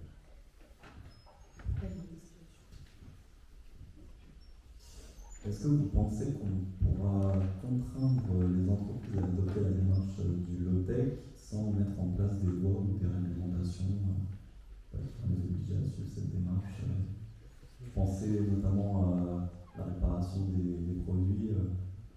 J'ai pas l'impression que ce soit rentable immédiatement pour une entreprise qui se met à vendre quelque chose qui va se durer super longtemps, ou l'utilisation de matériaux locaux qui n'existent peut-être pas en France ou chez les marchés moins chers pour l'instant. Alors très clairement, en deux mots, oui, il y a le plafond de la réglementation qui, en gros, toute la transition est bloquée par ça. C'est-à-dire que à un moment donné, mais dans toute démarche écolo, à un moment donné, on est bloqué par une norme qui est antithétique. Moi, par exemple, dans l'univers des médias, je sais que je ne peux pas, je peux pas développer. En fait, j'ai un certain nombre de normes à respecter. Notamment, je ne peux pas dire que mon média a une date de fin. Je ne peux pas dire ce journal-là va vivre de telle date à telle date dans le temps. Si je fais ça, je perds en fait le droit d'avoir des subventions à la TVA. Il faut que mon média soit éternel. Donc je sois dans une espèce de démarche tout le temps de production continue. Si j'arrive dans une démarche un peu décroissante où je dis je vais parler de ce sujet-là, quand j'aurai fini de parler de ce sujet-là, le média meurt avec, eh bien les impôts me tombent dessus et me disent vous n'avez pas le droit d'utiliser ce taux de TVA, vous êtes un livre, vous n'êtes pas une publication périodique. Voilà. Donc par exemple, ce sont, les normes sont faites pour un système, pour servir un système qui est un système dont le moteur, c'est la croissance. Donc toutes les normes sont tournées vers la croissance. Donc évidemment, quand on rentre dans une logique de moins, on va arriver sur une norme qui est faite pour le plus, et donc on va arriver en contradiction. Donc évidemment, le combat est politique. Et oui, clairement, sans réglementation, on n'avance pas en fait, en tant que société. Il y a que le travail des enfants, à un moment il était réglementé quelque part. Après, du coup, il faut creuser l'histoire sociale aussi, d'où vient le fait que des réglementations émergent. C'est très complexe. Et face à ça, parce que c'est un peu désespérant, enfin, typiquement le lin, je me dis, j'ai fait le premier surf, le premier bateau en lin en 2013.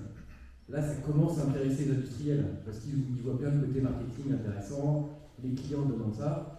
10 ans, c'est très très long. Hein. C'est à la fois très court, parce que ça prend beaucoup de choses, de temps, mais 10 ans, c'est très très long. Donc moi, je suis le premier à appeler des réglementations, sachant qu'il y a une autre façon de voir les choses, c'est qu'on peut changer aussi d'imaginaire en fait. La réglementation va être un imaginaire du contre, anti, et quelque part qui a aussi des effets un peu négatifs. Et donc tout ce qu'on travaille en ce moment, ce qu'on questionne en tout cas, c'est comment on peut se passer de ça pour entre guillemets se botter le cul, comme tu disais tout à l'heure, quand des personnes sont enceintes, hop, elles shiftent complètement.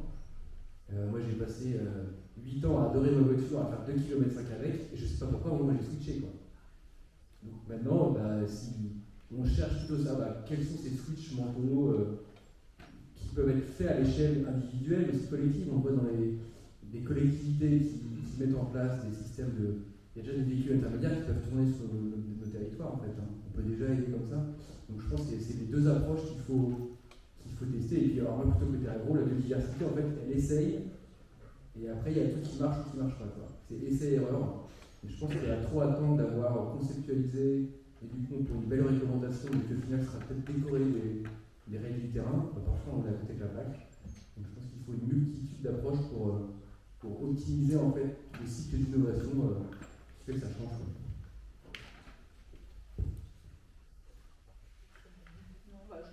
Sur les réglementations. Allez. Mais les entreprises ne sont pas obligées, mais en tout cas elles sont amenées à la réflexion, notamment par la réglementation, enfin pas la réglementation, mais le label RSE ou la certification RSE, qui commence à un petit peu être obligatoire dans certaines grosses entreprises et qui commence à descendre sur d'autres entreprises. Donc forcément la réflexion elle se fait à un moment donné. C'est pas réglementé, mais en tout cas on y va à peu près tous. Quand on réfléchit l'environnement, santé, social, utilisation, enfin de plein de choses. Voilà, donc, il y a quand même des choses qui sont mises pour amener gentiment les entreprises, je pense, vers les démarches. Toute petite précision, c'est que dans la bataille politique, moi je pense, je ne sais pas si tu es d'accord, que le rouage principal, notre meilleur ami, c'est l'échelon européen. Voilà, est-ce que tu es d'accord? Je sais pas. Non, parce que tu as cassé avec la définition sustainable. Ah oui, non, c'est pas une définition, c'est plutôt un groupe d'universités entre guillemets qui veulent amener des cours, mais voilà, qui a un commun quelque part, quoi. Ils partagent ça. Non, la définition, j'espère qu'on n'aura pas de définition de la low-tech, sinon on va tuer la réflexion. Mais alors du coup, sur le. Merde, du coup, je sais plus où je veux en venir. La réglementation, l'Europe. Ah oui, la contre-culture. J'étais avec mon cousin là, qui bosse dans le cabinet de conseil sur l'IA, donc ça fait 10 ans qu'il commence à alerter en disant attention, l'IA arrive, elle va tout désinguer. Là, ChatGPT, là, on commence à ouvrir la table de Pandore. Et clairement, en fait, si on réfléchit maintenant à la culture de la technologie du numérique qui est née dans les 70 aux USA, on va dire, très rapidement, elle ne se vit pas du tout aux USA. Cette culture-là, elle est en Chine. Là, vous avez la technique du numérique partout. Donc cette culture-là, en fait, maintenant, elle a basculé de l'Occident on va dire, à la Chine, qui est en pointe d'un point de vue technologique, c'est incroyable, numérique. Il y a aussi en termes d'IA et en termes de contrôle de reconnaissance faciale, ils sont très bons. Et là où je veux en venir, c'est que peut-être l'Europe, alors je ne sais pas si l'Europe peut aussi, on a une contre-culture à créer, que la culture numérique technique était une contre-culture de l'époque, déjà des 70, et peut-être que nous, on aurait une contre-culture, et là en s'inspirant, je pense, des ingénieurs du début du XXe, qui faisaient des objets esthétiques qui répondaient à des besoins très précis, dans l'intérêt général, pas que, mais quand même pas mal, quand je pense notamment aux véhicules, les vélos aussi, c'est incroyable, toute l'industrie du vélo qu'il y avait en France. Et donc peut-être une contre-culture à imaginer, et plutôt en mode French touch. Là c'est là où on est bon, entre guillemets, je vais faire un raccourci, mais on aime le barbecue, on aime l'apéro, on aime quelque part une convivialité, une qualité de vie que la technique n'a même pas. En fait, on passe 2-3 heures sur notre smartphone, c'est pas les meilleurs souvenirs de la journée qu'on garde. Je pense que les meilleurs souvenirs c'est en famille ou en amis, ou quand c'est une balade le soir. On fait un jeu à chaque intervention, c'est quoi votre meilleur... Non, c'est quoi quand on dit le mot futur, qu'est-ce qui vous vient en tête? Direct, voiture volante, fusée spatiale, etc. Et ça, c'est de 10 ans à 80 ans, c'est toujours pareil. Mais votre meilleur souvenir, c'est quoi? Et bien là, on tombe dans les souvenirs plutôt liés à des moments en famille, entre amis, en vacances ou en nature. Et donc, quelque part, notre imaginaire il est focus sur la technosphère. Donc, on pense le futur de manière très technique, alors que quand on pense à nos meilleurs moments, ils sont ce qu'on appelle la sociosphère et la biosphère.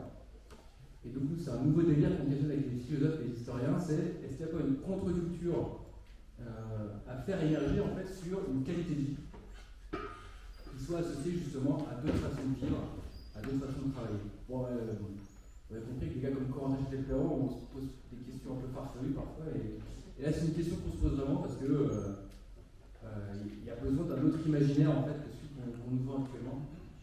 Et bah, du coup, mon cousin dans l'IA, il était à fond, et il a dit bah, comment est-ce que je peux mettre l'IA, tous mes algorithmes qui poussent des contenus de merde sur les réseaux sociaux, est-ce que je peux leur mettre à tout profit en fait pour vendre une way of life en fait comme ça quoi. Donc c'est la prochaine réunion de famille, on va essayer ça.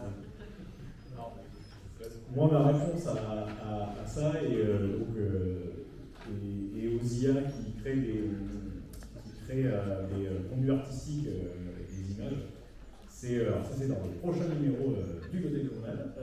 J'ai essayé d'utiliser moi mon propre mode de vie chez moi en reprenant des peintures de Edward Hopper et en faisant des photos qui copient ces peintures-là.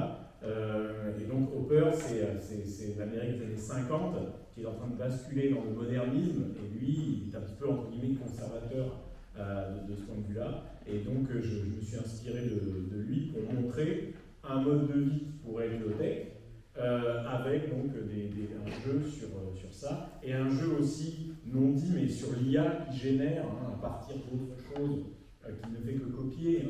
Et qu'en fait, on n'a pas besoin d'IA pour copier le passé, on peut le faire nous-mêmes en s'en inspirant. Il y a une question. Bonjour, moi je me demandais c'est quoi les erreurs que vous avez fait en voulant vous inscrire dans une démarche low-tech et donc les choses n'ont pas repris.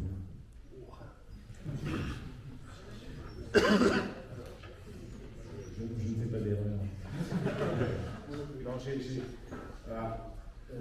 Si, moi les erreurs que j'ai commises, alors oui, bon, très très anecdotique, mais bon, symptomatique aussi, pour tondre la pelouse chez moi, j'arrête pas d'acheter des machines, parce que je me trompe en fait sur la définition de mes besoins et sur l'outil qui permet de répondre à ça. C'est-à-dire que moi j'aime bien laisser pousser l'herbe, sauf que je me fais déborder. Par conséquent, la machine, la tondeuse assez classique, me sert à rien. Alors j'ai abandonné la tondeuse, j'ai acheté un fauchon, là, avec une faux. Donc j'ai commencé à faucher, mais je n'avais pas pensé que en fait, j'ai toute l'herbe qui a été fauchée qui reste sur le sol. Et donc il faut que je l'enlève. Donc j'enlève à la main, ça me prend des heures, c'est l'horreur. Donc je suis revenu à une vieille, j'ai acheté une vieille tondeuse électrique à fil, alors l'abomination, avec le fil, il faut faire passer vite à côté de l'autre, c'est la folie furieuse, mais au moins ça m'absorbe ce que je tombe. En revanche, le système se bloque parce qu'il y a trop d'herbe et que l'herbe souvent est mouillée, donc elle se bloque dans le système, donc il faut que j'ouvre le truc, je mette la main avec un gant, et que je le sorte toutes les environ 2 minutes et demie. Donc je mets 45 minutes pour faire 2 mètres 4. Donc je ne trouve pas en fait voilà, je trouve pas la solution et je ne fais que faire des erreurs et ça me coûte très cher. Enfin, j'achète que des trucs d'occasion donc c'est moins cher. Mais là par exemple c'est vraiment un phénomène itératif où je pense théoriquement une solution, je la mets en pratique, ça ne marche pas. Je cherche une alternative, ça ne marche pas, et à la fin, en tant que bon permaculteur, je vais me dire, je m'en fous, je laisse pousser l'herbe jusqu'à voir ce qui se passe pendant 2 ans, et voilà. Et les moutons nourrissants, c'est l'avenir. Une des premières erreurs qu'on fait, c'est de sous-estimer le temps qu'on passe à prototyper et fabriquer. Donc peut-être que votre école est inconnue pour une pratique encore manuelle des matériaux. C'est plus tout le cas, moi j'étais à Centralande, c'est plus tout le cas. Donc 8 heures de TP, on va dire. À l'EPFL, c'est encore pire. Donc plus rien. Donc la première erreur qu'on fait, c'est qu'on sous-estime le temps à fabriquer, à développer, à prototyper. Voilà, tous les domaines. On a fait un véhicule intermédiaire, on a fait des batteries 48 volts, etc. Enfin, on avait imaginé une journée parce qu'on avait un peu de savoir-faire, mais là en fait. Il suffit que tu as un court-circuit, pof, un départ d'incendie, ok, il faut tout changer, tout machin, enfin bref. Donc de ça, il faut tirer, faites confiance aux techniciens qui, eux, passent leur journée avec ça. Vous serez en mode de management, donc faites confiance aux techniciens et travaillez avec eux pour dépasser ce côté de la matière. Les autres erreurs, c'est le temps de le problème, c'est pas la technique, le problème, c'est l'humain. Donc ça sera pareil partout. Donc les grosses erreurs, c'est de sous-estimer ça. Nous, on l'a vu sur la caméra. On est une équipe de 10 bénévoles en mécatronique, en étanchéité, sur le code, sur l'électronique, l'optique. On a un bénévole qu'on n'a pas vu venir, il a pété un câble. Maintenant on sait pourquoi, c'est qu'il n'était pas assez reconnu symboliquement dans le projet, notre bénévole. Il ne demandait pas d'argent, mais d'être reconnu symboliquement. Et il a commencé à enlever ses plans du GitHub, à retirer les pièces qu'il m'envoyait, à envoyer des courriers de huissier à l'Ifremer, à notre mécène. On écrivait à la fin d'une revue. Enfin, recommandé par la revue pour retirer l'article. Donc les grosses erreurs, c'est qu'on sous-estime aussi la complexité en fait, de coopération. Et ça, c'est pareil partout. Dans une entreprise, c'est que de l'humain. Entreprendre, c'est que du travail de l'humain. Et une bonne entreprise, c'est là où il y a un capital immatériel qui est solide. Et je pense que si Descartes n'est pas trop mauvais, c'est qu'ils ont un niveau de formation interne qui est très élevé. C'est encore pourri. Sans happiness officer, on en a tous. Donc là, ouais, et ouais, les principales erreurs, c'est ça. Témoignage concret Non, je connais pas encore vraiment. Oui,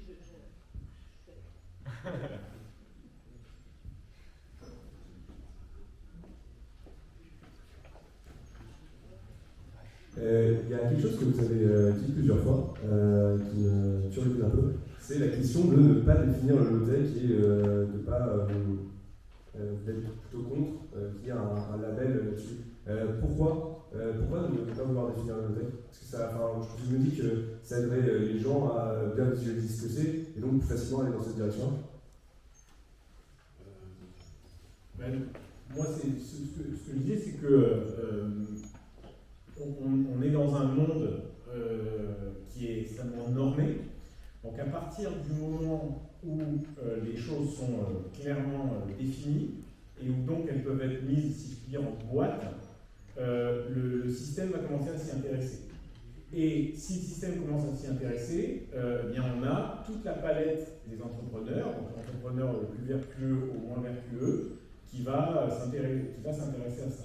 Donc je donne un exemple tout bête, mais il y a une marmite norvégienne, Ikogot, qui est donc faite un peu comme un coussin en tissu. Donc elle a développé son projet, elle a déposé un brevet, elle l'améliore progressivement, elle fait des travaux sur les isolants à l'intérieur, et la démarche est extrêmement low-tech dans la production, dans la vente, etc. Eh bien, elle a vu sur Amazon débarquer un truc qui est exactement la même chose qu'elle. C'est un entrepreneur qui ne fait pas du tout ça d'habitude. Donc en gros, c'est un entrepreneur de textile. Donc pendant le Covid, en fait, il a dit comment je peux un peu me diversifier. Elle a fait son financement participatif dans le Covid, ça a bien marché. Donc il a repéré le produit, il a fait je vais le copier. Et puis, je vais pas dire que c'est le truc low-tech comme ça, mais le mot low-tech est dans la définition sur Amazon. Or, le fait même de mettre son produit sur Amazon, pour moi, ça le disqualifie dans la démarche. Donc, en soi, même lorsque ce n'est pas défini, il y a déjà des gens qui commencent à aller capter la possibilité, en gros, de faire du pognon avec des idées qui sont low-tech, mais en proposant des produits qui, eux, ne le sont pas dans leur fabrication, dans leur conception, dans leur mode de commercialisation. Et donc, dès que la low-tech sera bien définie, on va avoir ça, mais à une échelle industrielle. Donc ça, c'est le risque, c'est qu'il y a un danger et une menace. Mais peut-être... Oui, mais déjà, c'est très dur d'évaluer. Parce que les mecs qui ont fait de la psychologie ici, ou de la complexité, on peut faire dire beaucoup de choses aux chiffres, suivant les hypothèses de départ, les périmètres. Donc, mettre un label, c'est... je pense que la question de l'évaluation, c'est très, très complexe. Comme une pragmatique, en fait, je pense qu'il y a d'autres choses à faire avant de dire on va passer 20 ans sur un label, qui arrive peut-être dans 20 ans, mais il y a peut-être d'autres choses à faire avant. La démarche invite toujours à l'amélioration continue pour prendre un tel entreprise, en fait, plutôt que c'est bon, j'ai atteint un niveau, j'ai de la low-tech, donc c'est bon, j'ai plus besoin de m'améliorer. Et c'est ce côté d'amélioration continue, ce côté curiosité, que je trouve un peu risqué avec un label. Moi, j'ai vécu plutôt le côté agriculture, parce qu'en agronomie, il y en a pas mal de labels. Parfois, ça peut être aussi fourre-tout, donc il y a aussi des limites à ça. Et à la limite, tu vois, un Nutri-Score serait intéressant. Et plutôt, on arrive à évaluer, entre guillemets. Mais je pense que c'est très compliqué à mettre en place. Un Nutri-Score, déjà, ça met un paquet de temps à mettre en place. Et je trouve que plus simple à évaluer avec un point sanitaire, mais sur un label de low-tech, avec des dimensions d'ACV, économique, ergonomique. Il y a l'indice de réparabilité. L'indice de réparabilité, c'est une première approche déjà. Ça, c'est vrai. Donc pas contre, mais je n'ai pas creusé ce sujet pour dire ouais, c'est la bataille des 5 prochaines années. C'est comme la bio, quoi. À partir du moment où il y a le label bio, derrière, est-ce que le produit, c'est fraises qui viennent du Maroc, il y a écrit bio, est-ce que vraiment il y a eu un contrôle qui a été fait? Est-ce que c'est pas juste un mec qui a mis bio comme ça pour voir si ça se vend mieux ou qui manipule le système? Donc là, dès qu'on met un label, ça ouvre en fait des champs de risque. Mais le fait de ne pas avoir de label ouvre aussi une porte à tout et n'importe quoi. Donc il y a une réflexion qui se fait sur la question.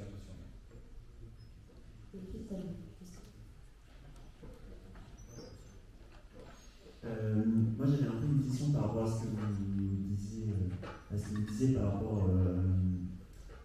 à ce qu'on a à apprendre des techniciens. On a pas mal de réflexions nous sur l'enseignement. Madame Le Sage, je pense que peut-être on pourrait rebondir là-dessus. Mais un de nos points de départ de projet, c'était par exemple, à partir de cette année, on a eu des tableaux numériques où en fait on écrit la correction des exercices sur ces tableaux. Et donc, je trouve que c'est pas vraiment low-tech. Je me dis, en fait, on apprend mieux avec un tableau à grès tout simple où on a la correction.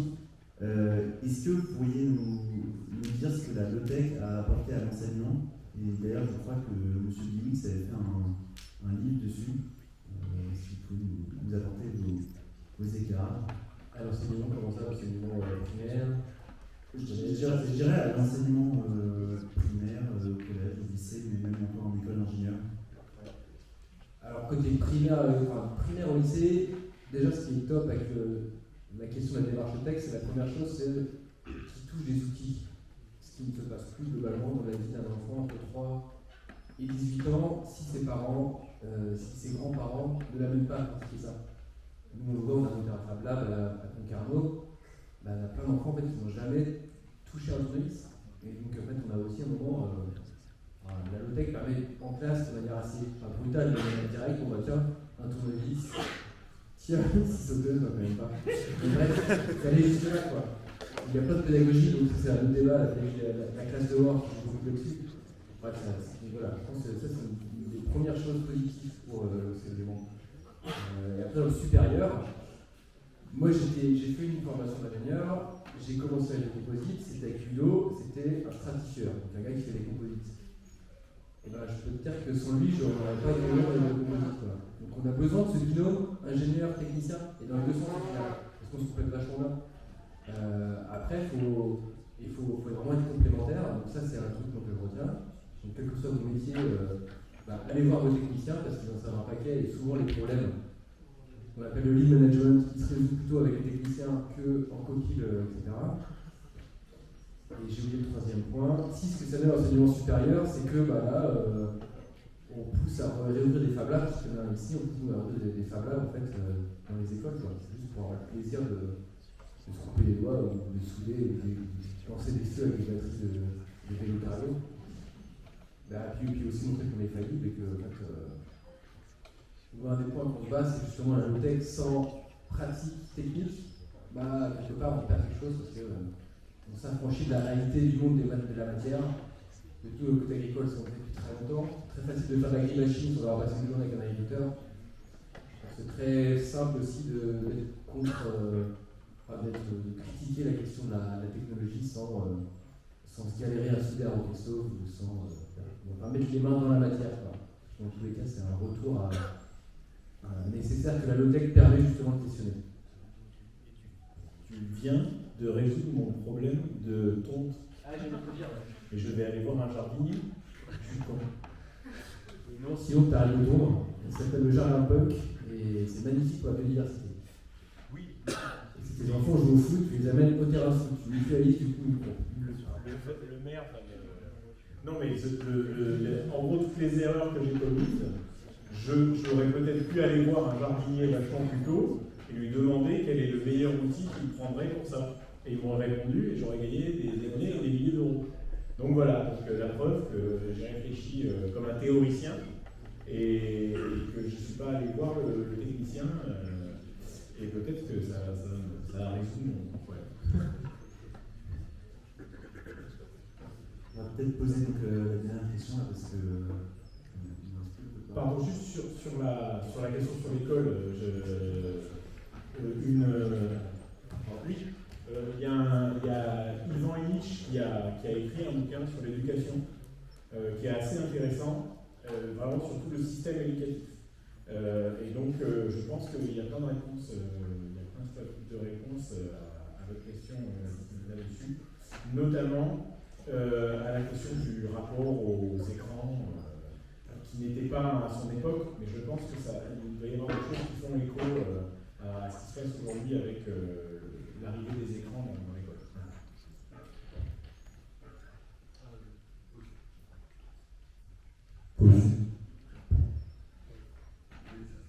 Ça serait pas volontaire pour la réparabilité et que les banques, en fait, elles peuvent un peu se faire appel pour le moment, on va dire, elles font que c'est que des produits de sa marque qui sont compatibles entre eux. Ça ne peut pas détruire un peu la low-tech ou la réparabilité que les marques, elles exclusivent leur réparation que par les produits de cette marque, au lieu de mutualiser la possibilité de réparer par le réparateur du corps ou des technologies qui existent dans d'autres pays, tout ça. Oui, excellente question. Mais c'est, toi, tu maîtrises ça très bien. C'est le concept de. Ça y est, je l'ai lu. Non, c'est faire en sorte que les gens puissent répéter, reproduire. Reproductibilité, c'est ça? Non, mais l'idée que ce soit facilement reproductible. Je crois que c'est le mot qui est utilisé. C'est-à-dire que quand on pense à un objet low-tech, il faut que tout le monde puisse le refaire. Et donc, on cherche en fait les outils et les formats. Voilà. Ça, je pense que. Ah bah ouais, t'as très bien résumé le problème, ça c'est clair que. Et ça, on le voit partout. Hein. Ce serait marrant d'imaginer si, dans les années 50, les gars qui ont inventé le conteneur, qui est l'unité standard du commerce mondial, ils s'étaient dit, bah tiens, moi je vais faire le conteneur en triangle, comme ça je vais niquer les concurrents qui font le conteneur en rond, et je vais encore emmerder ceux qui le font en losange. Ouais, clairement là-dessus, c'est la loi du marché qui est magique, hein, sur les questions des batteries, notamment moi je me base sur les perceuses Ryobi versus Makita. J'ai commencé en Ryobi pour consommer une cabane, et j'ai pas envie de venir à du Makita, mais on commence à avoir du Makita à l'atelier. Du coup, je suis en train de chinoiser sur Alibaba des adaptateurs pour voir si je peux pas les faire au Fab Lab. En bref, les balles pareil sur la réparabilité. À part si on a plein de Fab Lab partout, là, il y aurait peut-être mieux de commencer à jouer.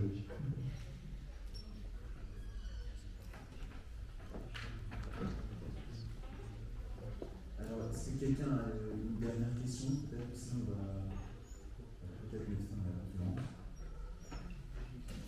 Oui.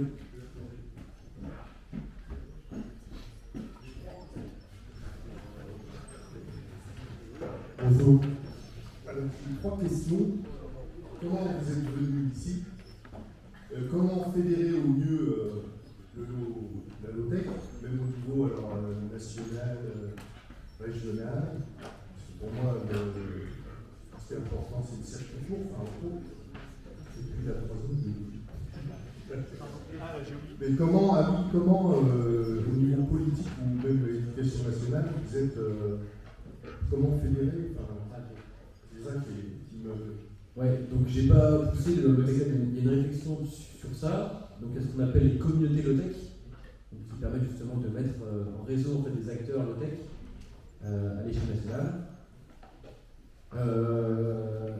Je viens d'un autre univers des Fab Labs qui ont été un peu récupérés par ce qu'on appelle le mot des tiers-lieux, récupérés par le gouvernement. Bref, on a un gros problème aussi parce que les acteurs locaux ne sont pas récupérés par les dispositifs politiques nationaux.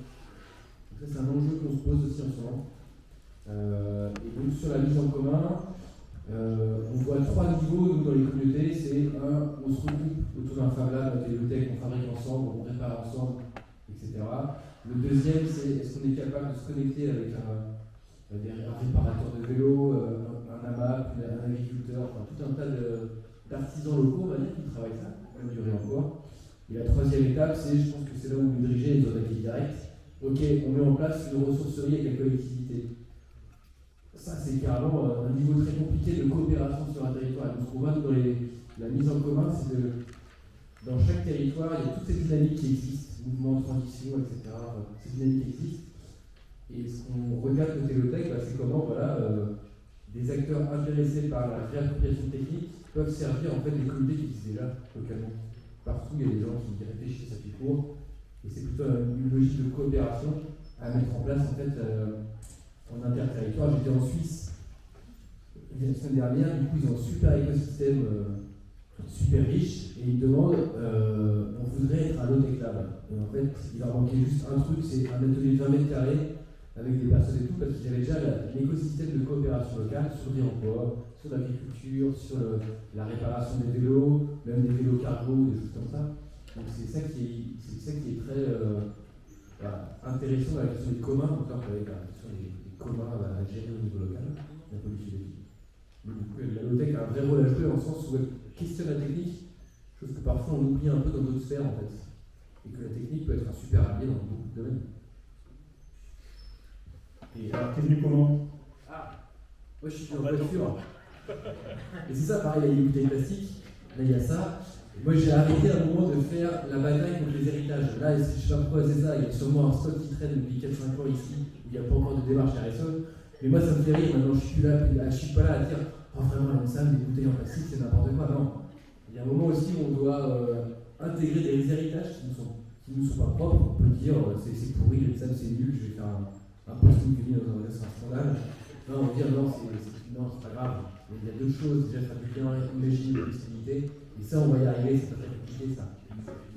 Et pareil la voiture, moi je suis voiture et vélo, parce que petit à petit ça évolue quoi. Mais je me fais chier à faire du bénévolat sur l'extrême défi, c'est justement pour travailler à ce que je puisse passer ma vie de manière très agréable. Et donc je suis venu en voiture, j'ai fait l'exercice, premier cours à Centrale-Nantes, j'y étais en train vélo.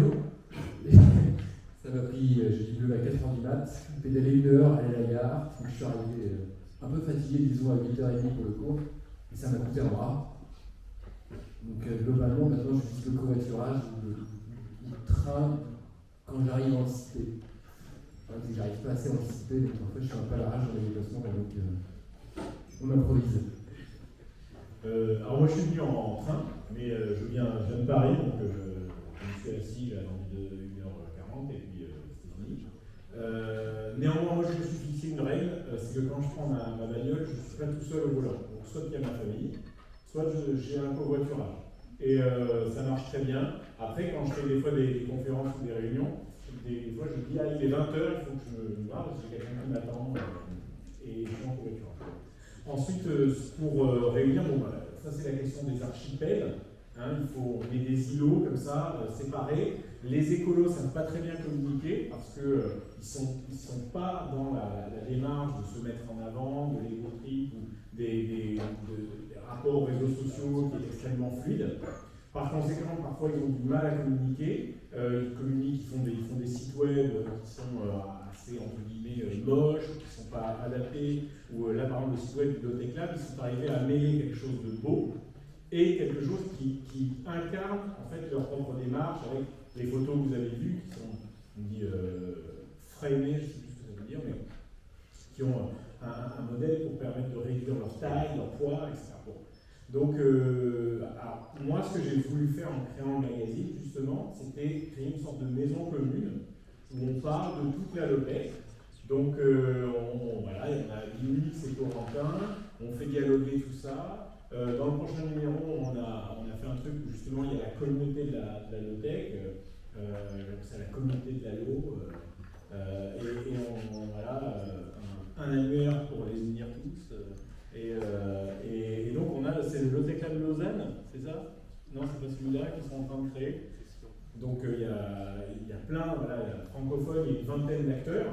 Et donc là, moi j'ai voulu mettre leur nom, l'adresse, le numéro de téléphone, au cas où il y a quelqu'un qui soit intéressé dans le coin et qui disait, il y en a un là, super.